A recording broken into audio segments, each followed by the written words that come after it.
श्री गणेशाय नमः।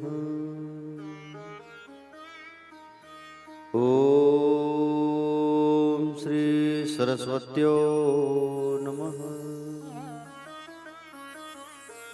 ओम श्री गुरु चरण कमलेभ्यो नमः।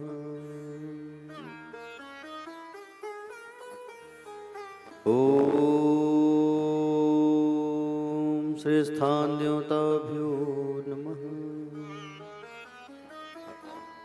ओम श्री वास्तु देवताभ्यो नमः। ओम श्री मातृपितृ चरण कमलेभ्यो नमः।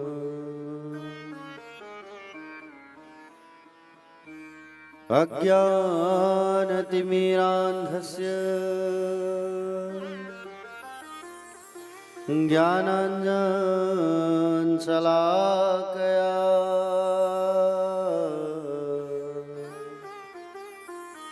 चक्षुरुन्मीलितं तस्मै श्री गुरवे नमः। यद्गिरिति स्थिलकायते त्रिभुवने तापत्रयोन्मूलनी यद्वाक्यामृतजीवनिह जनयते स्वान्ते सतां कौतुकम्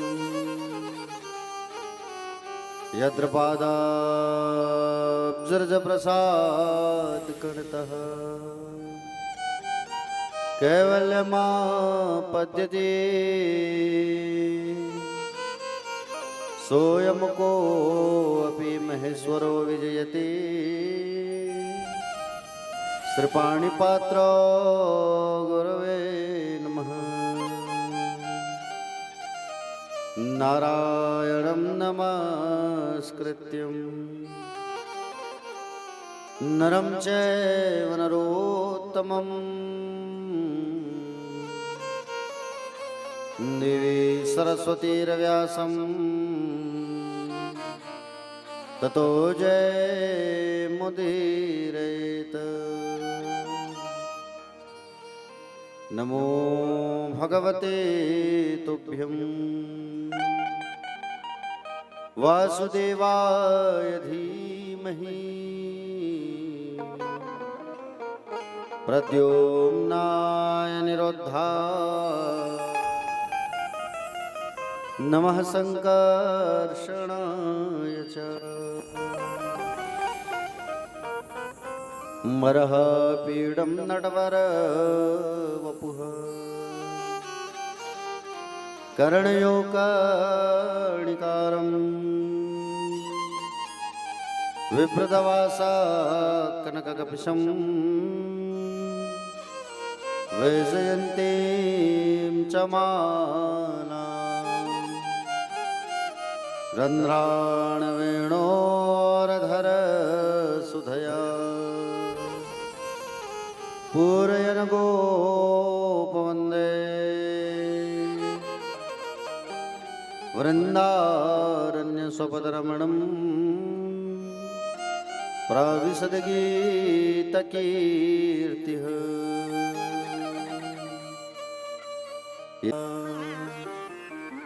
या शुभ्रवस्त्रावृता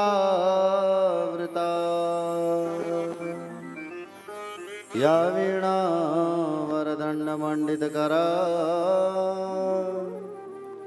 या श्वेतपद्मासना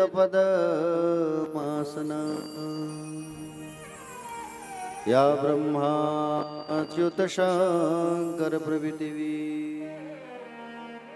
देवै सदा वन्दिता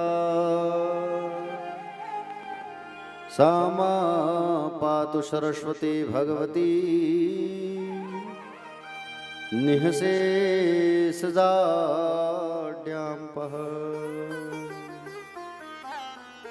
दिवे प्रपन्नार्तिहरे प्रसीद प्रसीद मातर्जगतोऽखिलस्य प्रसीद विश्वेश्वरि पाहि विश्वम् त्वमीश्वरी देवी चराचरस्य ज्ञानिनामपि चेतांसि देवी भगवती हि सा बलादाकृष्य मोहा महामाया प्रयच्छति मनोजवं मारुततुल्यवेगं जितेन्द्रियं बुद्धिमतां वरिष्ठं वातात्मजं वानरयुतमुख्यं श्रीरामदूतं शरणं प्रपद्ये। सब द्वारन को छोड़कर मां आयो तेरे द्वार, हे वृषभानु की लाडली अब मेरी ओर निहार। अधरम मधुरम वदनं मधुरं नयनं मधुरं हसितं मधुरं मधुरं मधुरं वदनं मधुरं नयनं मधुरं हसितं मधुरं हृदयं मधुरं गमनं मधुरं मधुराधिपतेरखिलं मधुरं हृदयं मधुरं गमनं मधुरं मधुराधिपतेरखिलं मधुरं वचनं मधुरं चरितं मधुरं वसनं मधुरं वलितं मधुरं वचनं मधुरं चरितं मधुरं वसनं मधुरं वनितं मधुरं चलितं मधुरं भ्रमितं मधुरं मधुराधिपतेरखिलं मधुरं चलितं मधुरं भ्रमितं मधुरं मधुराधिपतेरखिलं मधुरम्।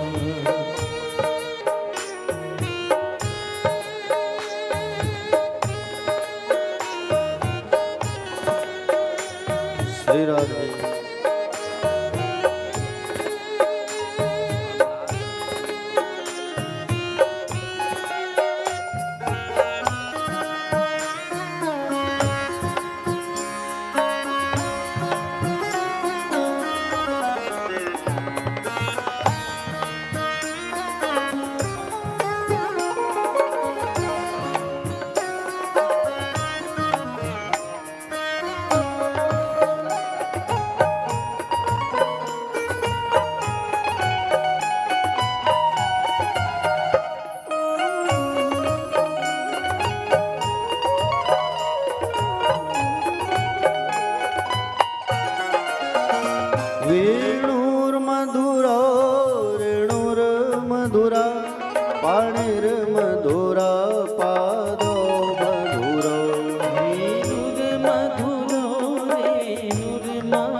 मधुराधिपतेरखिलं मधुरम्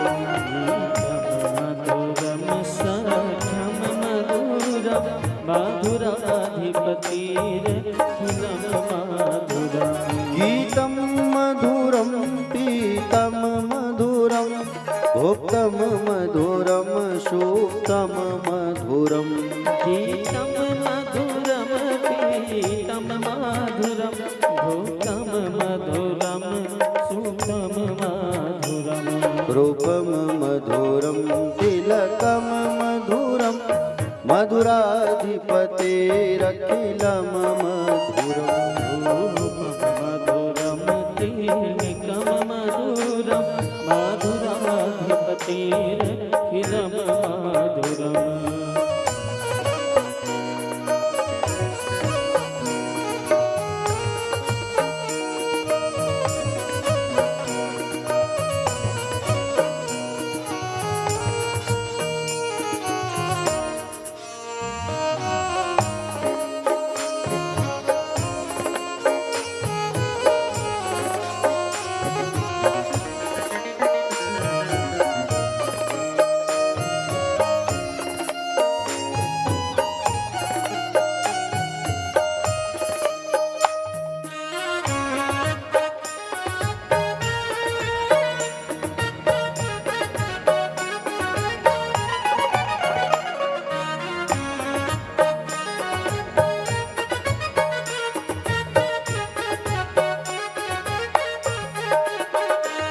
कर्णं मधुरं तरणं मधुरं हरणं मधुरं रमणं मधुरम् हरणं मधुरं तारणं मधुरं हरणं मधुरं रमणं मधुरम् वमितं मधुरं शमितं मधुरं मधुराधिपतेरखिलं मधुरम्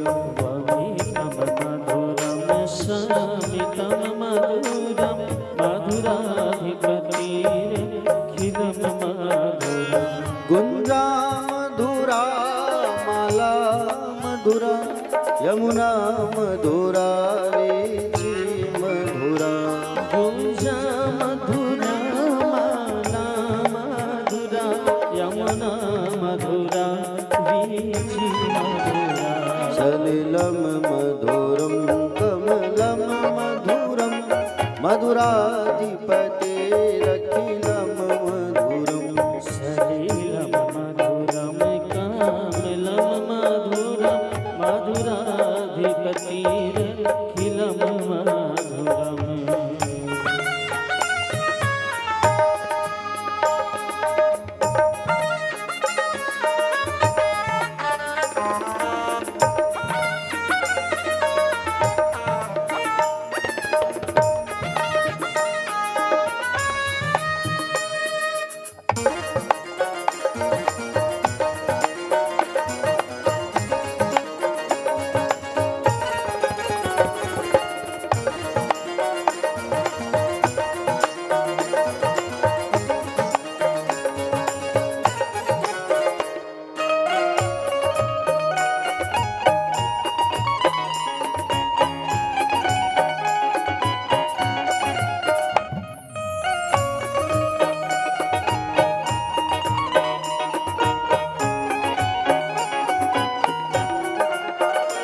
गोपी मधुरा लीला मधुरा युक्तं मधुरं मोक्तं मधुरम् गोपी मधुरा लीला मधुरा युक्तं मधुरं मुक्तं मधुरम् दृष्टं मधुरं शिष्टं मधुरं मधुराधिपतेरखिलं मधुरम् इष्टं मधुरं शिष्टं मधुरं मधुराधिपतेरखिलं मधुरम् गोपा मधुरा गावो मधुरा यष्टिर्मधुरा श्रेष्ठिर्मधुरा गोपा मधुरा गावो मधुरा यष्टिर्मधुरा श्रेष्ठिर्मधुरा दलितं मधुरं फलितं मधुरं मधुराधिपतेरखिलं मधुरं दलितं मधुरं फलितं मधुरं मधुराधिपतेरखिलं मधुरं मधुराधिपतेरखिलं मधुरं मधुराधिपतेरखिलं मधुरं बोले भागवत भगवान की जय। व्यास नारायण भगवान की जय। श्री सुखदेव जी भगवान की जय। श्री परीक्षित जी महाराज की जय। पूज्य अपने अपने माता पिता की जय। पूज्य अपने अपने गुरुदेव भगवान की जय। आदि शक्ति जगदम्बा महामाया मैया की जय। व्यास नारायण भगवान की सुख सौनक जी महाराज की हटकेश्वर महादेव भगवान की बाके बिहारी लाल की राधा वल्लभ लाल की राधा रमण लाल की द्वारिकाधीश भगवान की जगन्नाथ जी भगवान की पूज्य अपने अपने माता पिता की पूज्य अपने अपने गुरुदेव भगवान की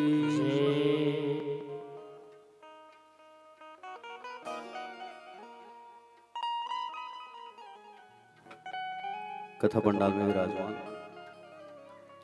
सभी भक्तजन, आदरणीय जन, सम्माननीय जन, करुणामयी, ममतामयी, वात्सल्यमयी, दयामयी माताएं, दूर दूर से पधारे हुए सभी भक्तजन, भक्त अनुरागी, आप सभी के हृदय में विराजमान ठाकुर जी के चरणों में सादर वंदना करते हुए आइए आज की कथा में प्रवेश करने के पहले हम सब भगवान का नाम उच्चारण करते हैं, संकीर्तन करते हैं। उसके पश्चात आज की प्यारी प्यारी भक्तों की जो कथा है उस पर हम लोग जो है प्रवेश करेंगे। बोले श्यामा श्याम भगवान की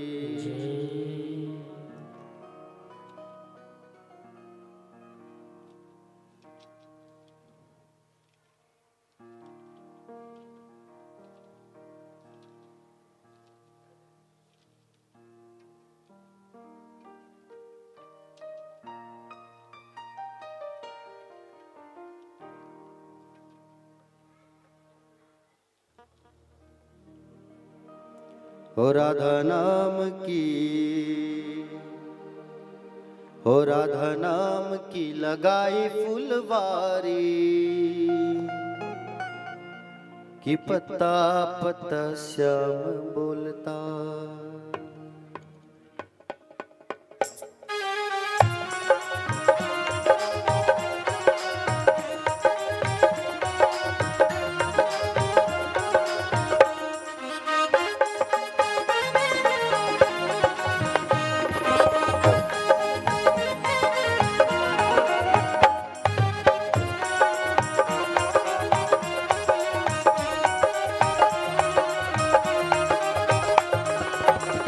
राधा नाम की लगाए फुलवारी के पत्ता पत्ता श्याम बोलता। राधा नाम की लगाई फुलवारी की पत्ता पत्ता श्याम बोलता। राधा नाम की लगाए फुलवारी के पत्ता पत्ता श्याम बोलता। राधा नाम की लगाई फुलवारी की पत्ता पत्ता श्याम बोलता। ये पत्ता पत्ता श्याम बोलता। ये पत्ता पत्ता श्याम बोलता। ये पत्ता पत्ता श्याम बोलता। ये पत्ता पत्ता श्याम बोलता। ये पत्ता पत्ता श्याम बोलता।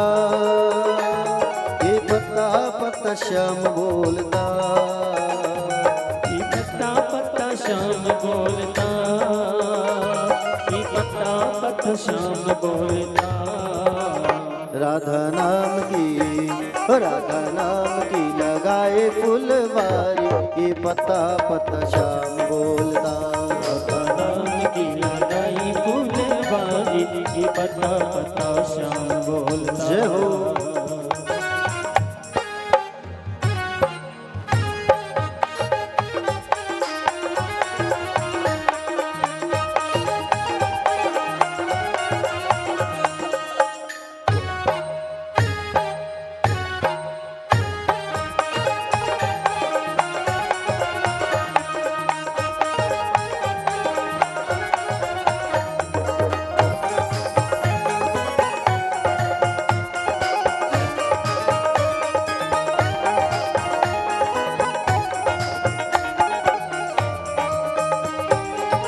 कली कली में महक उसी की, गली गली में महक उसी की, गली गली में महक उसी की, गली गली में महक उसी की, हर पक्षी में चहक उसी की, हर पक्षी में चहके उसी की, हर पक्षी में चहक उसी की, हर पक्षी में चहके उसी की। नाचे मोर कोके, नाचे मोर कोके कोयलिया तारी, ये पता पता श्याम बोलता। राधा नाम की लगाई फुलवारी, ये पता पता श्याम बोलता।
राधा नाम का खिल गया उपवन, राधा नाम का खिल गया उपवन, राधा नाम का खिल गया उपवन, राधा नाम का खिल गया उपवन। महक उठा सारा वृंदावन, महके उठा सारा वृंदावन, महक उठा सारा वृंदावन, महके उठा सारा वृंदावन। गुंज गली गली, गुंज गली गली में शोर भारी, ये पता पता श्याम बोलता। राधा नाम की लगाई फुलवारी, ये पता पता श्याम बोलता। ये पता पता श्याम बोलता, ये पता पता श्याम बोलता। ये पता पता श्याम बोलता, ये पता पता श्याम बोलता। राधा नाम की, ओ राधा नाम की, ओ राधा नाम की लगाए फुलवारी, ये पता पता श्याम बोलता। राधा नाम की लगाई फुलवारी, ये पता पता श्याम बोलता। ये पता पता श्याम बोलता, ये पता पता श्याम बोलता, ये पता पता श्याम बोलता, ये पता पता श्याम बोलता, ये पता पता श्याम बोलता। ये पता पता श्याम बोलता। मुलेबा के बिहारी लाल की जय। सभी पर हाथ उठा के कहिए बड़े भाव से राधे राधे।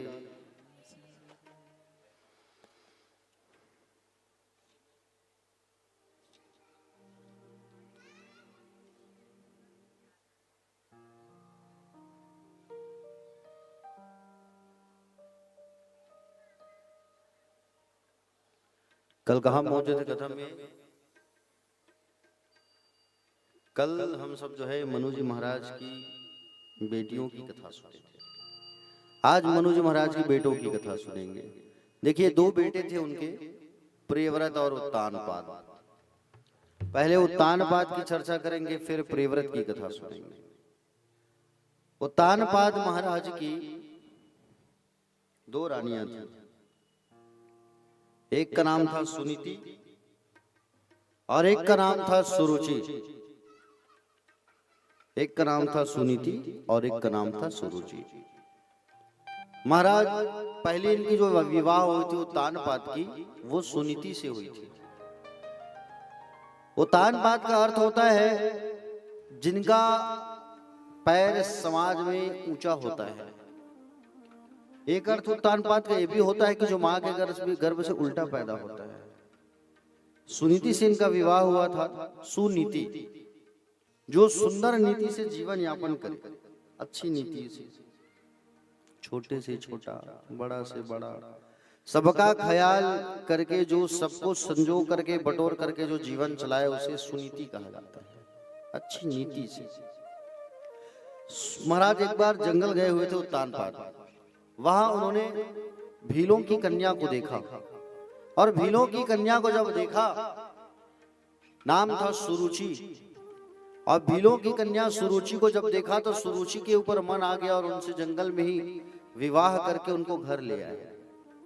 अब महल लेकर के जब आ रहे थे महाराज जो है सुरुचि को, बड़ी रानी दरवाजे के पास खड़ी थी। बड़ी रानी दरवाजे के पास खड़ी थी तो सुरुचि जो महाराज के साथ बैठ करके आ रही थी रथ में, उसने पूछा, बोले महाराज ये दरवाजे में जो खड़ी है वो कौन है? तो कहा कि बोले ये हमारी बड़ी रानी है सुनीति। तो सुरुचि ने कहा कि महाराज अगर ये यहाँ रहेगी तो हम नहीं रह सकते, अगर इसे साथ रखना है तो मुझे छोड़ दो, अभी भी मौका है। बोले मैं नहीं रह सकती साथ। उसके मन में ये भावना आ गया, अगर मेरा बेटा हुआ उसे तो राजपाट नहीं मिलेगा, अगर इनका बेटा हो गया तो राजपाट इनको, इनके बेटे को सारा चीज मिल जाएगा।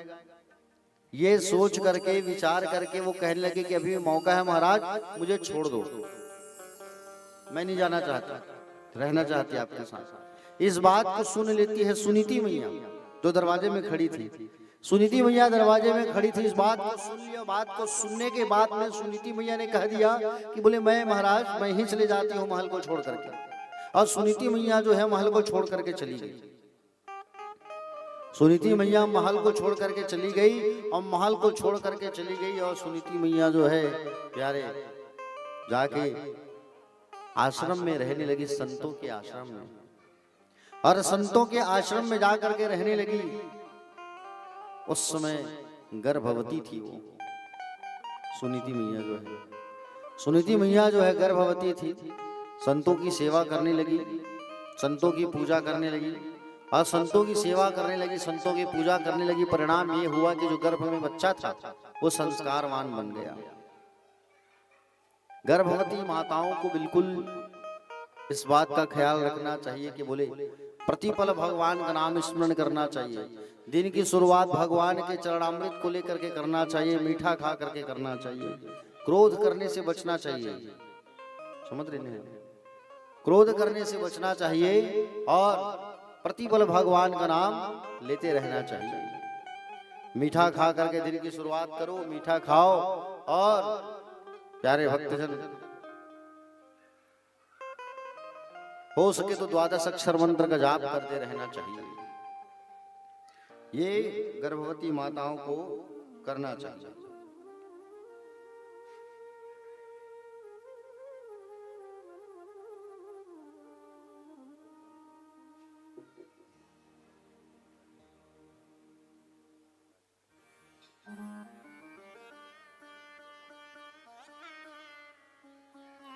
सुनीति जो है जाकर के महाराज आश्रम पे रहने लगी। और सुनीति जब आश्रम में जाके रहने लगी, गर्भ में जो बालक था संस्कारवान बना बालक था। बालक का जन्म हुआ, उस बालक का नाम पड़ा ध्रुव। ध्रुव का अर्थ है अविनाशी, ब्रह्मानंद की अनुभूति। जो भक्ति में रहने वाला है, जो दृढ़ संकल्प करके लक्ष्य को प्राप्त करे, उसे कहा जाता है ध्रुव। सुनीति मैया जो है आश्रम पर रहने लगी। एक दिन संत महात्मा ने कहा कि बिटिया तुम हमारी बहुत सेवा करती हो, तुम मांग लो, कुछ मांगना चाहती हो तो हम तुम्हें कुछ देना चाहते हैं। इस पर कहा कि बोले जो मेरी छोटी बहन आई है महाराज महल में, उनका कोई बाल गोपाल नहीं है, संतान नहीं है, आशीर्वाद दे दो उनका एक संतान हो जाए, आशीर्वाद दे दो उनका एक संतान हो जाए। और संतों ने कृपा किया तो जो सुरुचि थी वो सुरुचि का विवाह बोली जो करके ले आए थे महाराज जो है सुरुचि, वो सुरुचि का एक बेटा हुआ। वो सुरुचि का जो बेटा हुआ उसका नाम रखा गया उत्तम। उद मतलब होता है ईश्वर, तम मतलब अंधकार। ईश्वर के नजदीक रह के भी जो अंधकार में रहे वो है उत्तम जी। प्यारे भक्तजन, धीरे धीरे ध्रुव जी महाराज बड़े होने लगे। सुनीति और सुरुचि जो अच्छी नीति से जीवन यापन करे वो सुनीति। सुरुचि का अर्थ होता है जो अपने इंद्रियों के अनुसार इंद्रियों को जो चाहिए वो पूरा करे वो सुरुचि। आज लोग जो है सुनीति की तरह नहीं बनना चाहते, आज लोग जो है सुरुचि की तरह जीवन यापन करना चाहते हैं। जो अच्छा लगे, जो इंद्रियां जो है मांगे वही लो, वही दो, वही करो। हाँ प्यारे भक्तजन,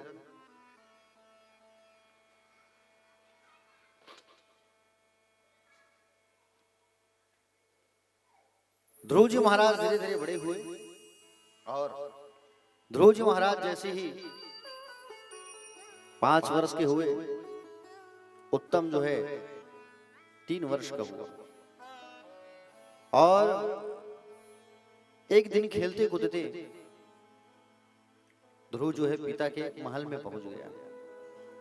पिता के महल में जैसे पहुंचा तो उसने देखा कि वहां पे बोले छोटा भाई पिता की गोद में बैठा हुआ है।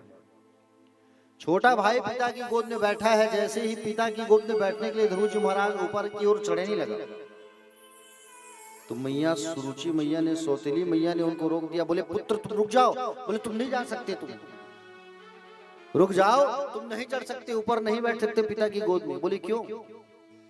अगर पिता की गोद में बैठना है तो तुम्हें मेरे गर्भ से जन्म लेना होगा, मेरी कोख से तुम्हें जन्म लेना होगा। जब मेरी कोख से जब तुम जन्म लोगे तब जाकर के पिता की गोद में तुम बैठोगे, अन्यथा तुम नहीं बैठ सकते।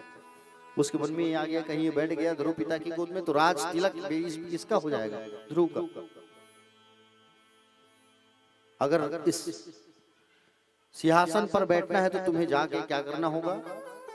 भगवान को प्राप्त करना होगा, उस परम पिता को प्राप्त करो। परम पिता जब मिल जाएंगे तो उनसे कहना कि मुझे जो है सुरुचि मैया के गर्भ से मुझे जन्म दो, और जब मेरे गर्भ से मेरी कोख से तुम्हारा जन्म होगा तब तुम इस सिंहासन में बैठ पाओगे, अन्यथा नहीं बैठ पाओगे।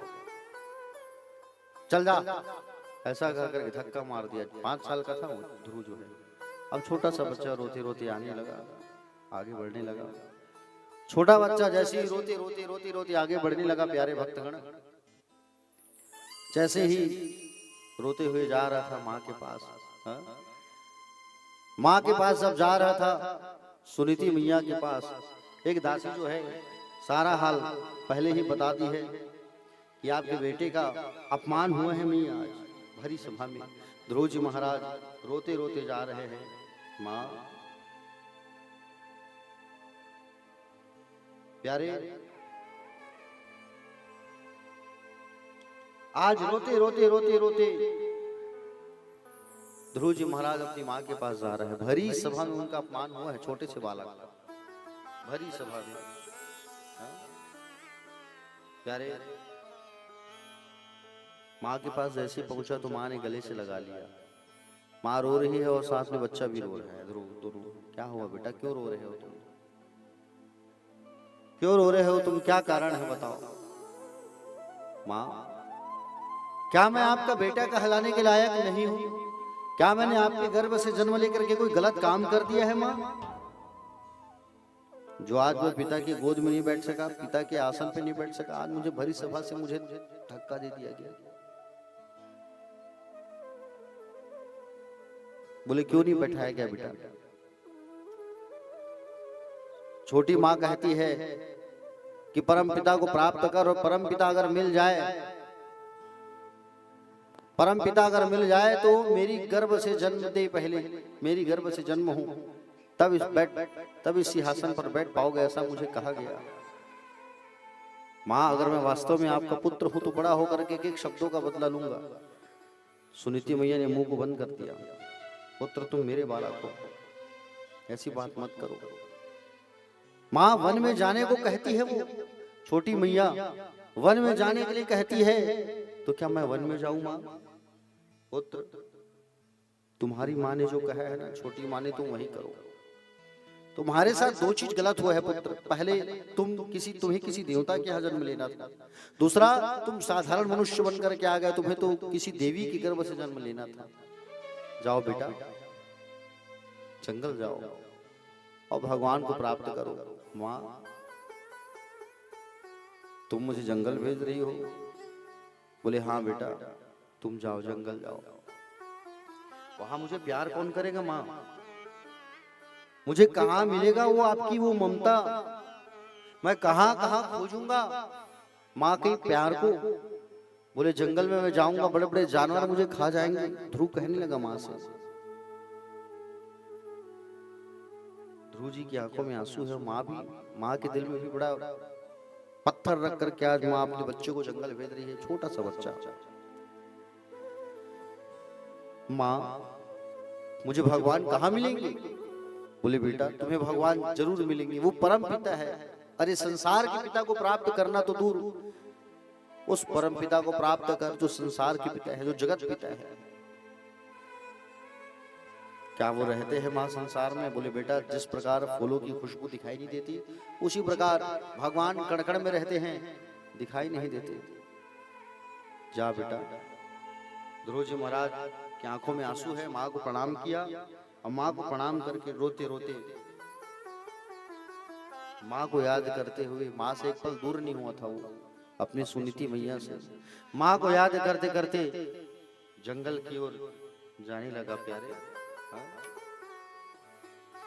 और जंगल की ओर जाते जाते रोने लगा ध्रुव जो है, माँ को याद कर रहा है। जाने से पहले उस सौतेली माँ का भी प्रणाम किया उसने, और सौतेली माँ का प्रणाम करके आशीर्वाद दिया है।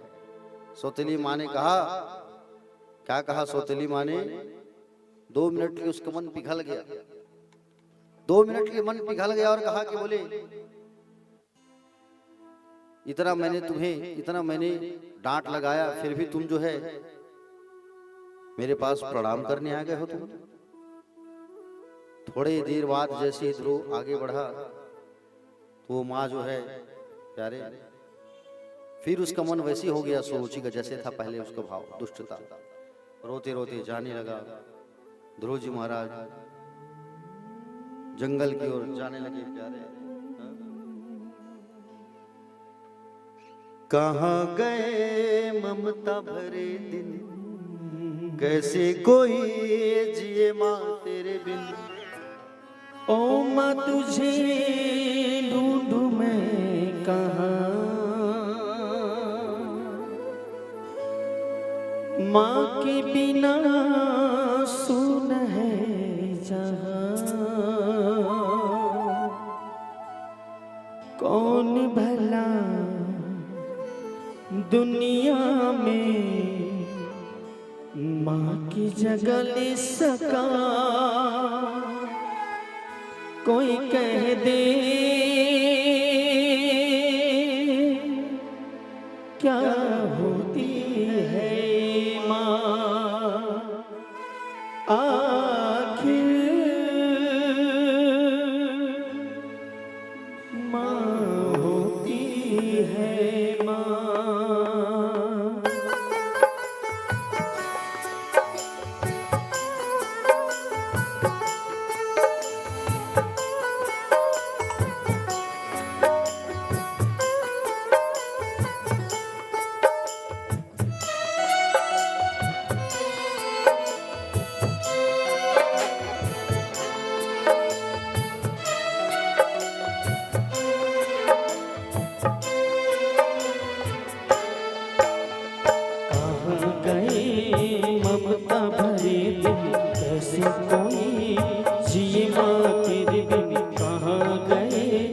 ममता भरे दिन कैसे कोई जी माँ तेरे बिन।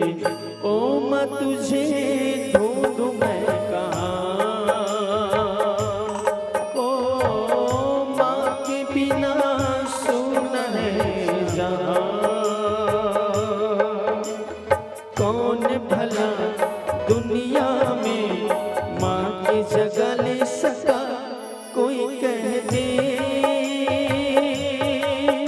माँ होती है माँ आखिर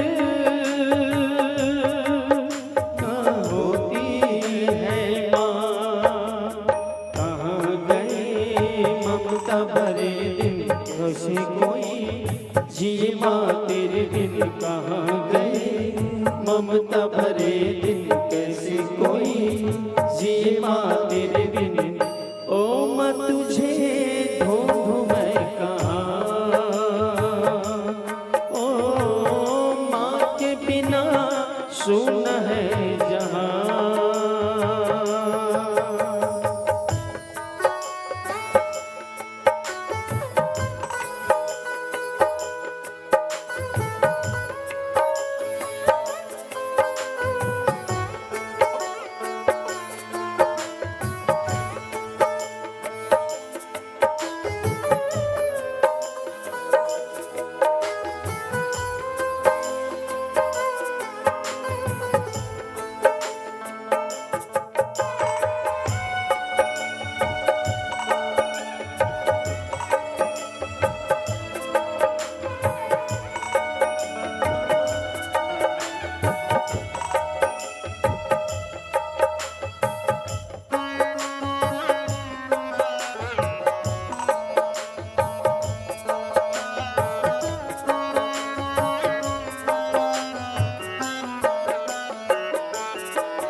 हाथों से खिला के बाहों में झुला के बहनों की रहमत तूने नजरें बिछा दी।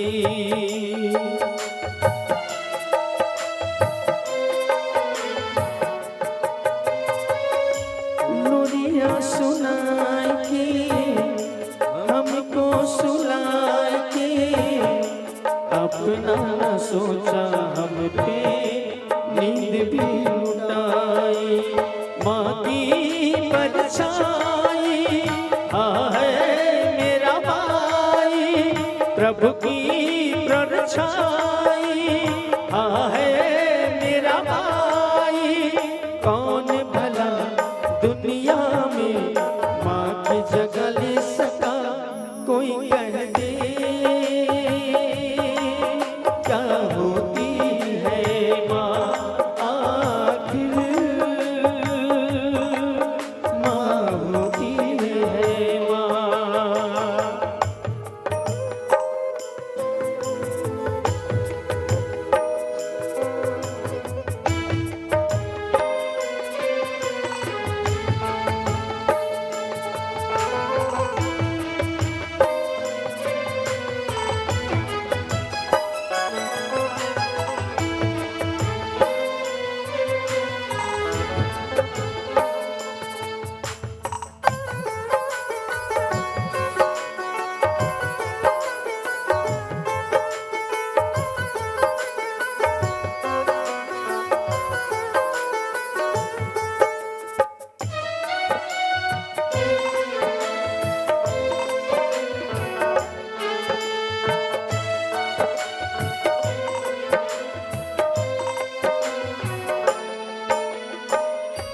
बाबुल का प्यार तू, माँ का दुलार तू, तेरी होते माँ बाबुल की याद भी न आई। तू हमारा वीर है, भी तकदीर है, बहनों की राखी चूमे भैया की कलाई। धूप क्या पता नहीं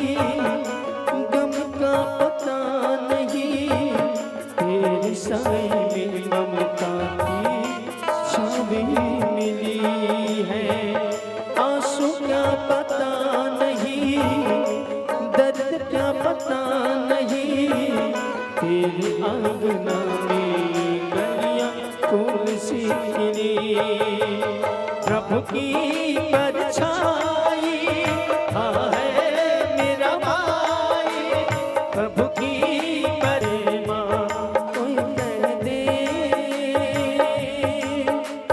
होती है माँ।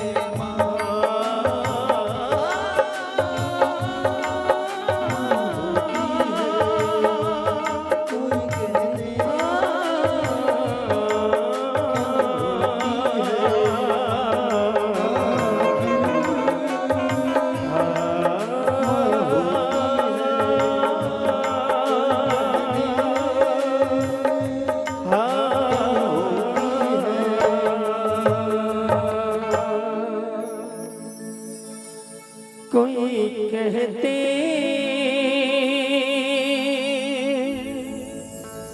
क्या होती है माँ,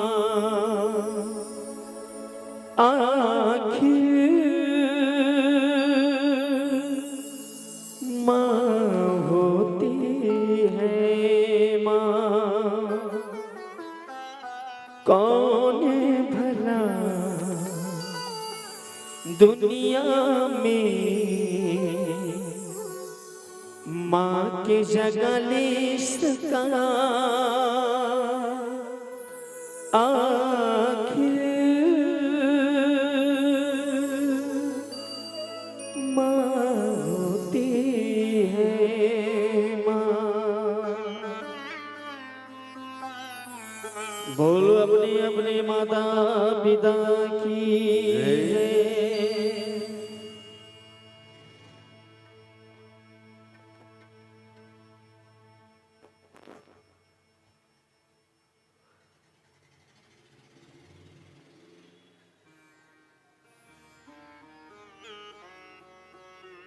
आज ध्रुव जी महाराज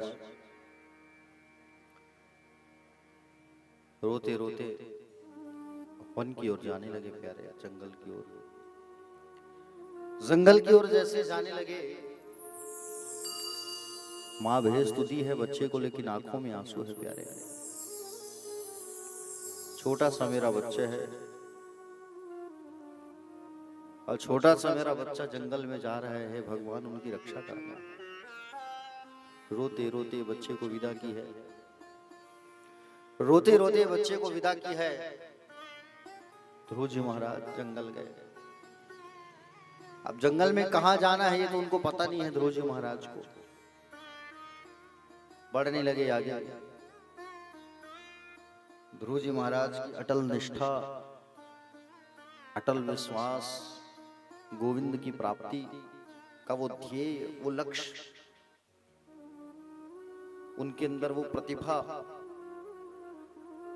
उस प्रतिभा को परखने के लिए भगवान जो है नारद को भेजे। नारद जाओ।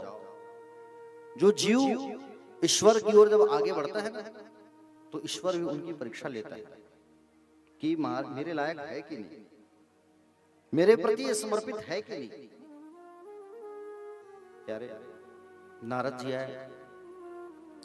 नारद जी आकर के ध्रुव से कहे, ध्रुव कहां जा रहे हो पुत्र?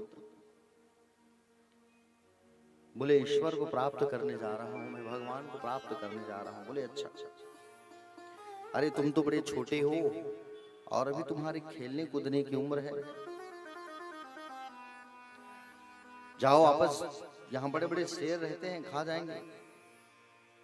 ध्रुव ने जवाब दिया, बड़े बड़े शेर अगर मुझे खा जाएंगे मुझे कोई समस्या नहीं है, चलेगा। उन शेरों में, उन जानवरों में भी भगवान का वास होता है, मुझे नहीं जाना। तुम्हें भूख लगेगा तो तुम क्या खाओगे?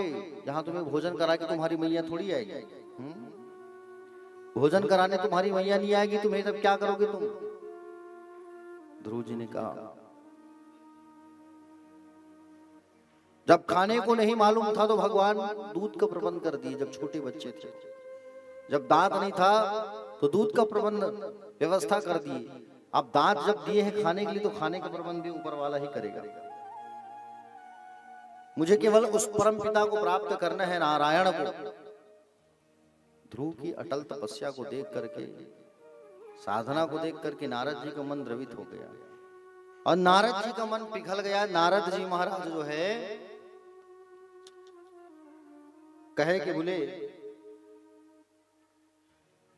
लोहा गर्म है, हथौड़ा मारने की देरी है, बस क्यों ना मैं इन्हें वो रास्ता बता देता हूं ताकि इनको भगवान की प्राप्ति हो जाए। मैं इनका गुरु बन जाता हूं और अगर मैं इनका गुरु बन गया तो इसे गोविंद से मिलने से कोई नहीं रोक सकता।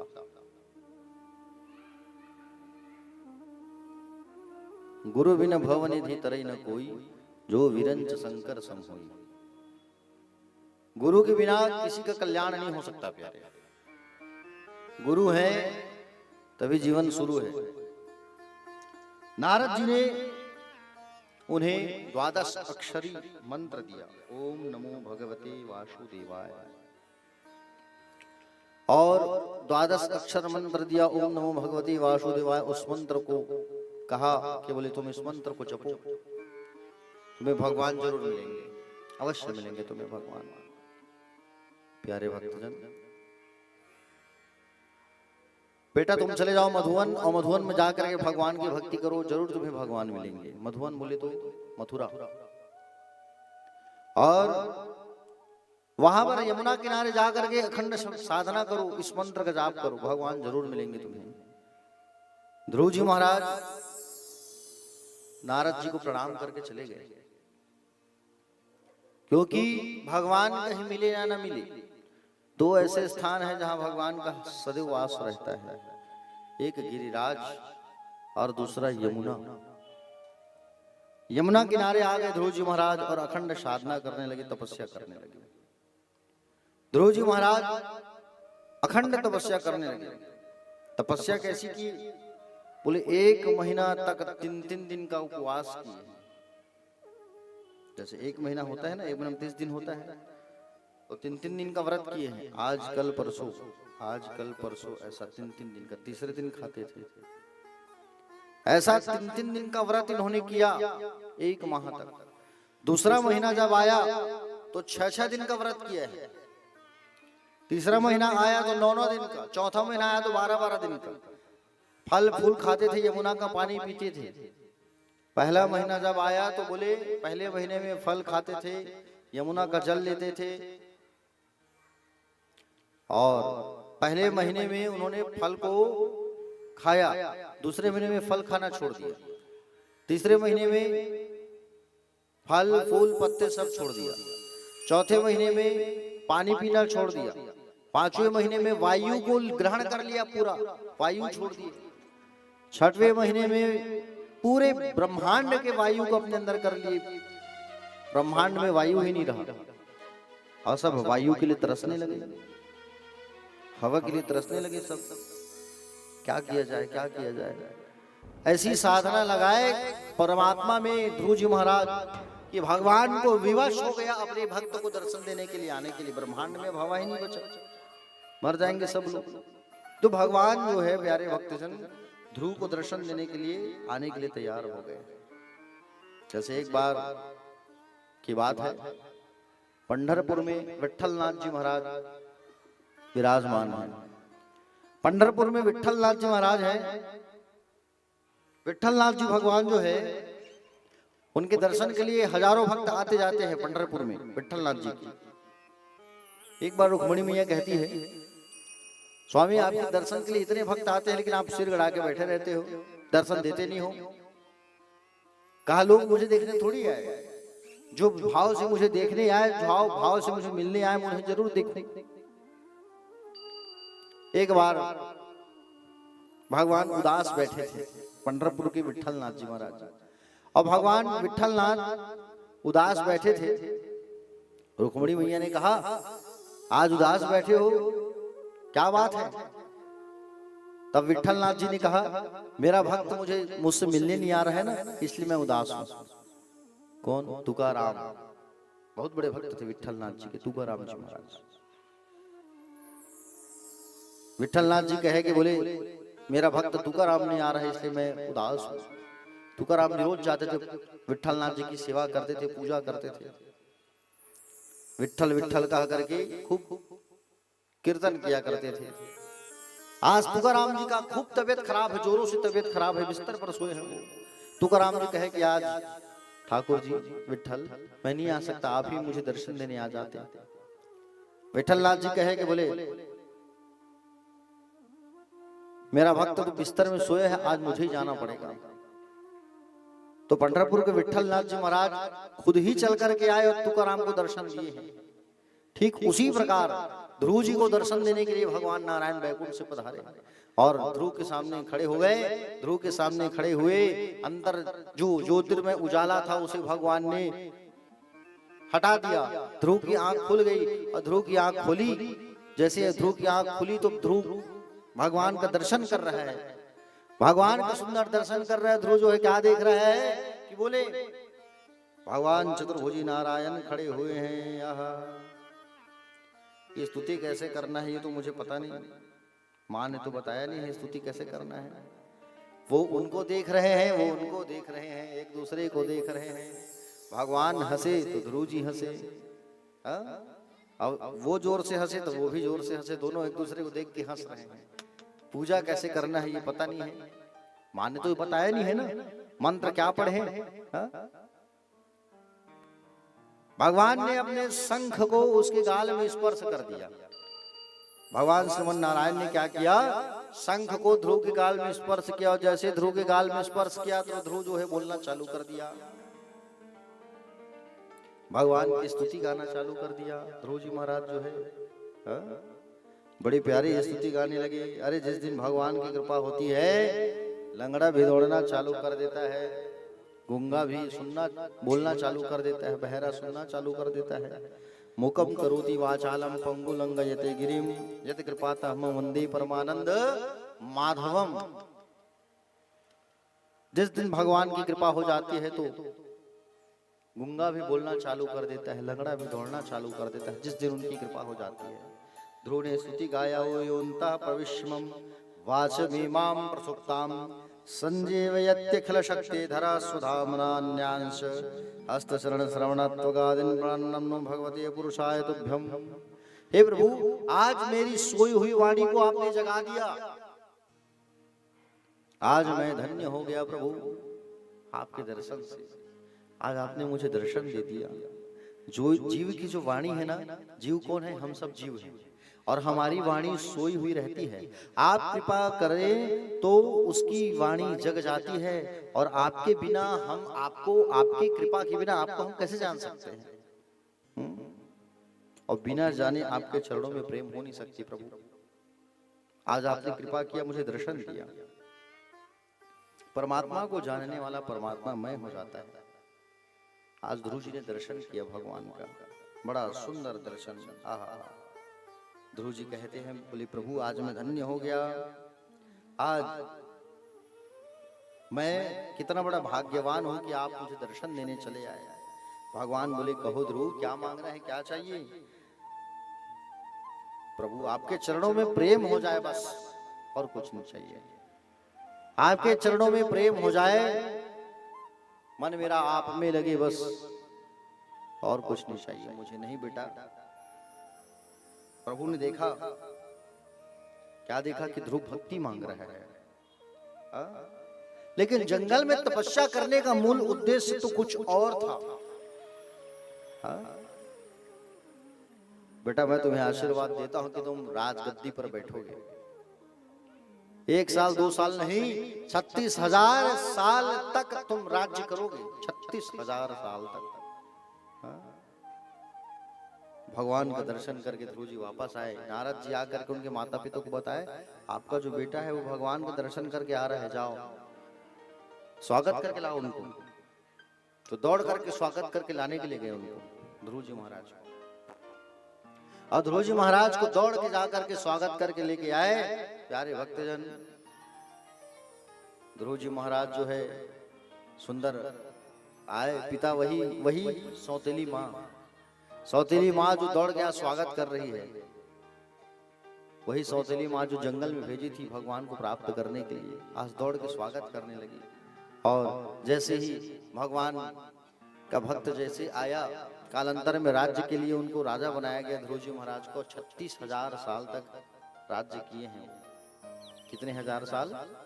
36,000 साल तक राज्य किए हैं। हाँ, 2 पत्नियां हुई, उत्कल और उत्सर, 2 बेटे हुए। भ्रमी और इला नाम की 2 पत्नियां थी। उत्कल उत्सर 2 बेटे हुए।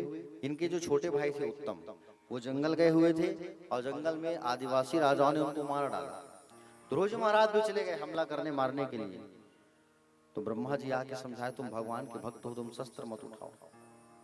ध्रुव जी वापस आए। 36,000 साल तक राज्य करने के बाद जब समय पूरा हुआ तो मृत्यु स्वयं उनको लेने आई है। मृत्यु देवी जो है आई, और मृत्यु देवी आ करके सिर झुका करके स्वागत करके लेके जाती है। तो ध्रुव जी महाराज उनके सिर में पैर रख करके विमान में बैठ करके जाते हैं। आगे आगे उसकी माँ जा रही है। क्यों? उनके पुण्य के प्रभाव के कारण, ध्रुव के पुण्य के प्रभाव के कारण उसकी माँ की भी सद्गति हो गई। एक अच्छा पुत्र जब होता है, 10 बेटे से अच्छा है कि बोले एक गुणवान बेटा हो, संस्कारवान बेटा हो। एक प्रहलाद के, ध्रुव के गुण के कारण उसकी मां का भी कल्याण हो गया। इस वंश में आगे महाराज अंग हुए। अंग नाम के एक राजा थे। इनकी पत्नी मृत्यु देवी की बेटी सुनीता इनकी पत्नी थी। ध्रुव के वंश में महाराज अंग का कोई संतान नहीं हुआ तो इन्होंने यज्ञ करवाया। यज्ञ करने से यज्ञ भगवान खीर का प्रसाद लेकर के प्रकट हो गए, और खीर का प्रसाद लेकर के जब प्रकट हुए तो महाराज को दिए, खीर को लो अपनी रानी को खिलाओ, भगवान का नाम लेकर के पी जाए खीर को। लेकिन सुनीता ने क्या किया, भगवान का नाम लेकर के पीना छोड़ करके अपनी माँ मृत्यु और पिता धर्म का नाम लेती है, पी जाती है। भाग्यवश ये हुआ कि उनका जो संतान हुआ वो अधर्मी निकला। अधर्म का ध्यान लगाई है ना। नाम पड़ा है उस बालक का वेन। वेन जो बालक हुआ वो अधर्मी बालक निकला, दुष्ट बालक निकला। और वेन जो है जैसे बड़े बड़े हुआ, बड़ा होते गया तो गलत संगति करने लगा, मदिरा पान करने लगा, गलत संगति करने लगा, दुष्ट बन गया। खुद तो बिगड़ा हुआ है, सबको बिगाड़ने लगा। वेन जी महाराज के इस कृत्य को देख करके सब गांव वाले परेशान हो गए। आके महाराज अंग से कहते थे कि बोले, अंग जी से कहते थे महाराज आप अपने पुत्र को समझा के रखो। बोले एक बेटा है और साथ में पूरे गांव वालों को बिगाड़ रहा है आपका बेटा जो है। सुनीता जब अपने बेटे को ये चमकाती थी ना, चमकाता था महाराज अंग, तो उनकी पत्नी सुनीता कहती थी एक बेटा है स्वामी, उसे भी आप खूब डराते हो, और एक बेटा है उसे भी आप खूब डांट लगाते हो। ऐसा जब कहा तो राजा ने सोचा कि बोले अब इस घर में रहना ही उचित नहीं है, मुझे मैं घर छोड़ करके चला जाऊंगा। एक बच्चे को बिगाड़ने के पीछे कहीं न कहीं एक माँ का ही हाथ होता है। एक बेटा अगर किसी का है तो इतना लाड प्यार मत करना कि वो बिगड़ जाए। उस बच्चे को डांट लगाना भी बहुत जरूरी होता है। प्यारे भक्तजन,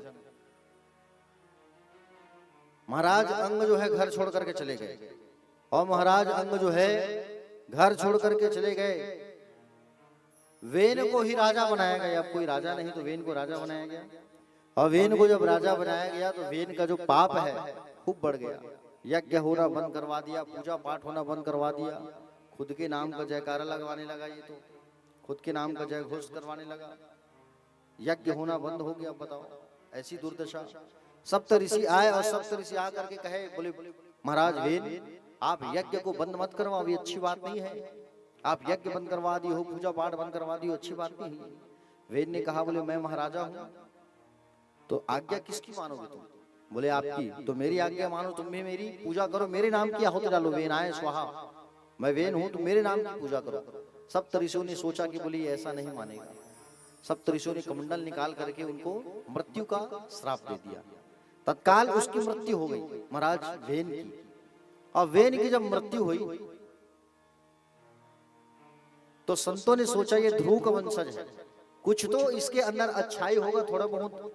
तो मंत्र उच्चारण कर करके जब उसके शरीर में फूके, मंत्र उच्चारण करके जब उनके शरीर में फूकने लगी ना, तो उसके शरीर से काला पुरुष पैदा हो गया। मरे हुए शरीर से काला पुरुष को जंगल का राजा बनाया गया। अब पुनः जब फिर मंत्र उच्चारण करके जैसे फूके शरीर में, तो एक भाग से स्त्री और एक भाग से पुरुष का आगमन हुआ। स्त्री और पुरुष, उसका नाम था पृथु और एक का नाम था अर्ची। पृथु और अर्ची का विवाह कराया गया परस्पर, और विवाह जैसे हुआ पृथु और अर्ची का जैसे सुंदर विवाह हुआ, तो उनको राजा बनाया गया। पृथु और अर्ची ये भगवान के 24 अवतारों में से एक अवतार है, पृथु का अवतार जी। पृथु जी महाराज को राजा बनाया गया, और पृथु जी महाराज को राजा बनाया गया और सुंदर जीवन यापन करने लगे पृथु जी महाराज और अर्ची देवी। कालांतर में पृथु जी महाराज जब राज्य कर रहे थे ना, तो इस धरती से अन्न की पैदावार होना बंद हो गई थी। क्यों? क्योंकि वेन यज्ञ नहीं करता था। यज्ञ नहीं होगा तो फसल की उत्पत्ति नहीं होगी, अन्नपूर्णा का आगमन नहीं होगा। हाँ, अगर यज्ञ नहीं हुआ तो। प्यारे भक्तजन,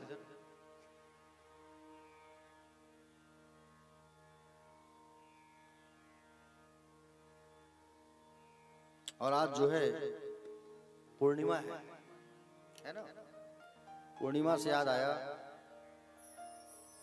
कि अन्नपूर्णा पूर्णिमा है आज। आज के दिन अन्नपूर्णा मैया की पूजा होती है। एक बार की बात है, संसार से पूरा अन्न ही गायब हो गया। एक बार ध्यान से सुनना, संसार से पूरा अन्न ही गायब हो गया। शिव जी और पार्वती मैया बैठे हुए थे, ठीक है। शिव जी और पार्वती मैया बैठे हुए थे। शिव जी ने, पार्वती मैया ने पूछा, बोले प्रभु संसार से तो पूरा अन्न ही गायब हो गया है, क्या किया जाए? शिव जी ने कहा कि बोले अन्न तो एक भाव है, कल्पना है। पार्वती मैया ने कहा, बोले आप गलत कह रहे हो। अन्न के बिना तो किसी का घर ही नहीं चला, और अन्न के बिना कोई जीव ही नहीं सकता। जब तक अन्न का एक ग्रास कोई ना खाए तो कैसे होगा बताइए। संसार में अन्न की पैदावार बंद, संसार से अन्न ही खत्म हो गया था। देवताओं में चिंता का विषय बढ़ गया, अन्न के बिना लोग जीवित कैसे रहे। उसी समय पार्वती मैया जो है स्वर्ण का कलश लेकर के, स्वर्ण का कलश, अन्न से भरा हुआ कलश लेकर के माँ जो है काशी में आकर के अन्नपूर्णा मैया के रूप में अवतार लेती है, विराजमान होती है अन्नपूर्णा मैया के रूप में। और अन्नपूर्णा मैया के रूप में आती है, अवतरित होती है, और उसी दिन से संसार में अन्न की पैदावार होना प्रारंभ होती है। भगवान शंकर ने देखा कि देवी जो है अन्नपूर्णा का अवतार ग्रहण की है काशी में, तब उनको एहसास हुआ कि वाकई में अन्न के बिना कोई व्यक्ति एक पग जीवित नहीं रह सकता। जो अन्न है तभी संसार चलेगा, अन्न ही नहीं रहे तो हवन कैसे हो, अन्न न रहे तो जीव खाए क्या, जीवन कैसे चले। हाँ? उसी दिन से संसार में अन्नपूर्णा मैया की पूजा होने लगी। प्यारे भक्तजन, आज के दिन जो भी माताएं अपने रसोई कक्ष में रात्रिकालीन, आज के दिन जो रसोई कक्ष में एक दीपक लगाती है, और दीपक लगा करके चावल एक मुट्ठी उस दीपक के सामने रखती है और प्रणाम करती है। सुबह उठ करके उस चावल को गौ माता को जो खिलाती है, उनके घर में कभी अन्न की कमी नहीं होती, उनके घर में कभी धन धान्य की कमी नहीं रहती। जो आज के दिन ये उपाय करते हैं, आज के दिन आप लोग जब रात्रि में घर जाओगे, आज गुरुवार भी है, बढ़िया घन गुरुवार, आज आप जब रात्रि में घर जाएंगे, सोने के पहले हाथ मुंह धो करके, घी है घर में तो घी का दीपक लगा दो रसोई कक्ष में, और घी का दीपक लगा करके एक मुट्ठी चावल जो है सुंदर वहां पर रखो। प्रातः काल उठ करके उस चावल को गौ माता को खिला दो। ये उपाय आप करो तो आपके घर में कभी अन्नपूर्णा की कमी नहीं रहेगी। अन्नपूर्णा मैया की आज सुंदर दिन है। अन्नपूर्णा पूर्णिमा के ढेर सारी शुभकामनाएं आप लोगों को। और गुरुवार का जो दिन होता है उसको तो विशेष सबको पालन करना चाहिए। गुरुवार के दिन बाल में तेल नहीं लगाना चाहिए, साबुन का उपयोग नहीं करना चाहिए, किसी को उधार पैसा नहीं देना चाहिए, घर पर झाड़ू नहीं लगाना चाहिए। ये कुछ कुछ नियम का पालन सबको करना चाहिए गुरुवार का, बृहस्पति का। तो प्यारे भक्तजन, पृथु जी महाराज और अर्ची देवी सुंदर जीवन यापन करने लगे। प्रजा जो है दुखी थी, अन्न का पैदावार नहीं हो रहा था। सारे लोग आकर के पृथु जी महाराज से कहे कि बोले, सारे लोग आकर के कहे महाराज धरती मैया से तो अन्न उत्पादन ही नहीं हो रहा है। पृथु जी महाराज धनुष बाण लेकर के पृथ्वी मैया को मारने के लिए दौड़ पड़े। तो धरती मैया जो है गौ माता का स्वरूप बना करके आ गई, और गौ माता का स्वरूप बना करके आई, और गौ माता का स्वरूप बना करके आके सामने खड़ी हो गई। अब गौ माता को थोड़ी मारे, कहे तुम कौन? बोले मैं गौ माता। महाराज पृथ्वी हूं मैं, पृथ्वी ही गौ माता के रूप में आई हूं। आप वेने के डर के कारण सारे अन्न को, स्वर्ण को मैं अपने गर्भ में छुपा के रखी हूं। आप अपने हाथ से मेरा दोहन करिए, दुहिए मुझे अपने हाथ से।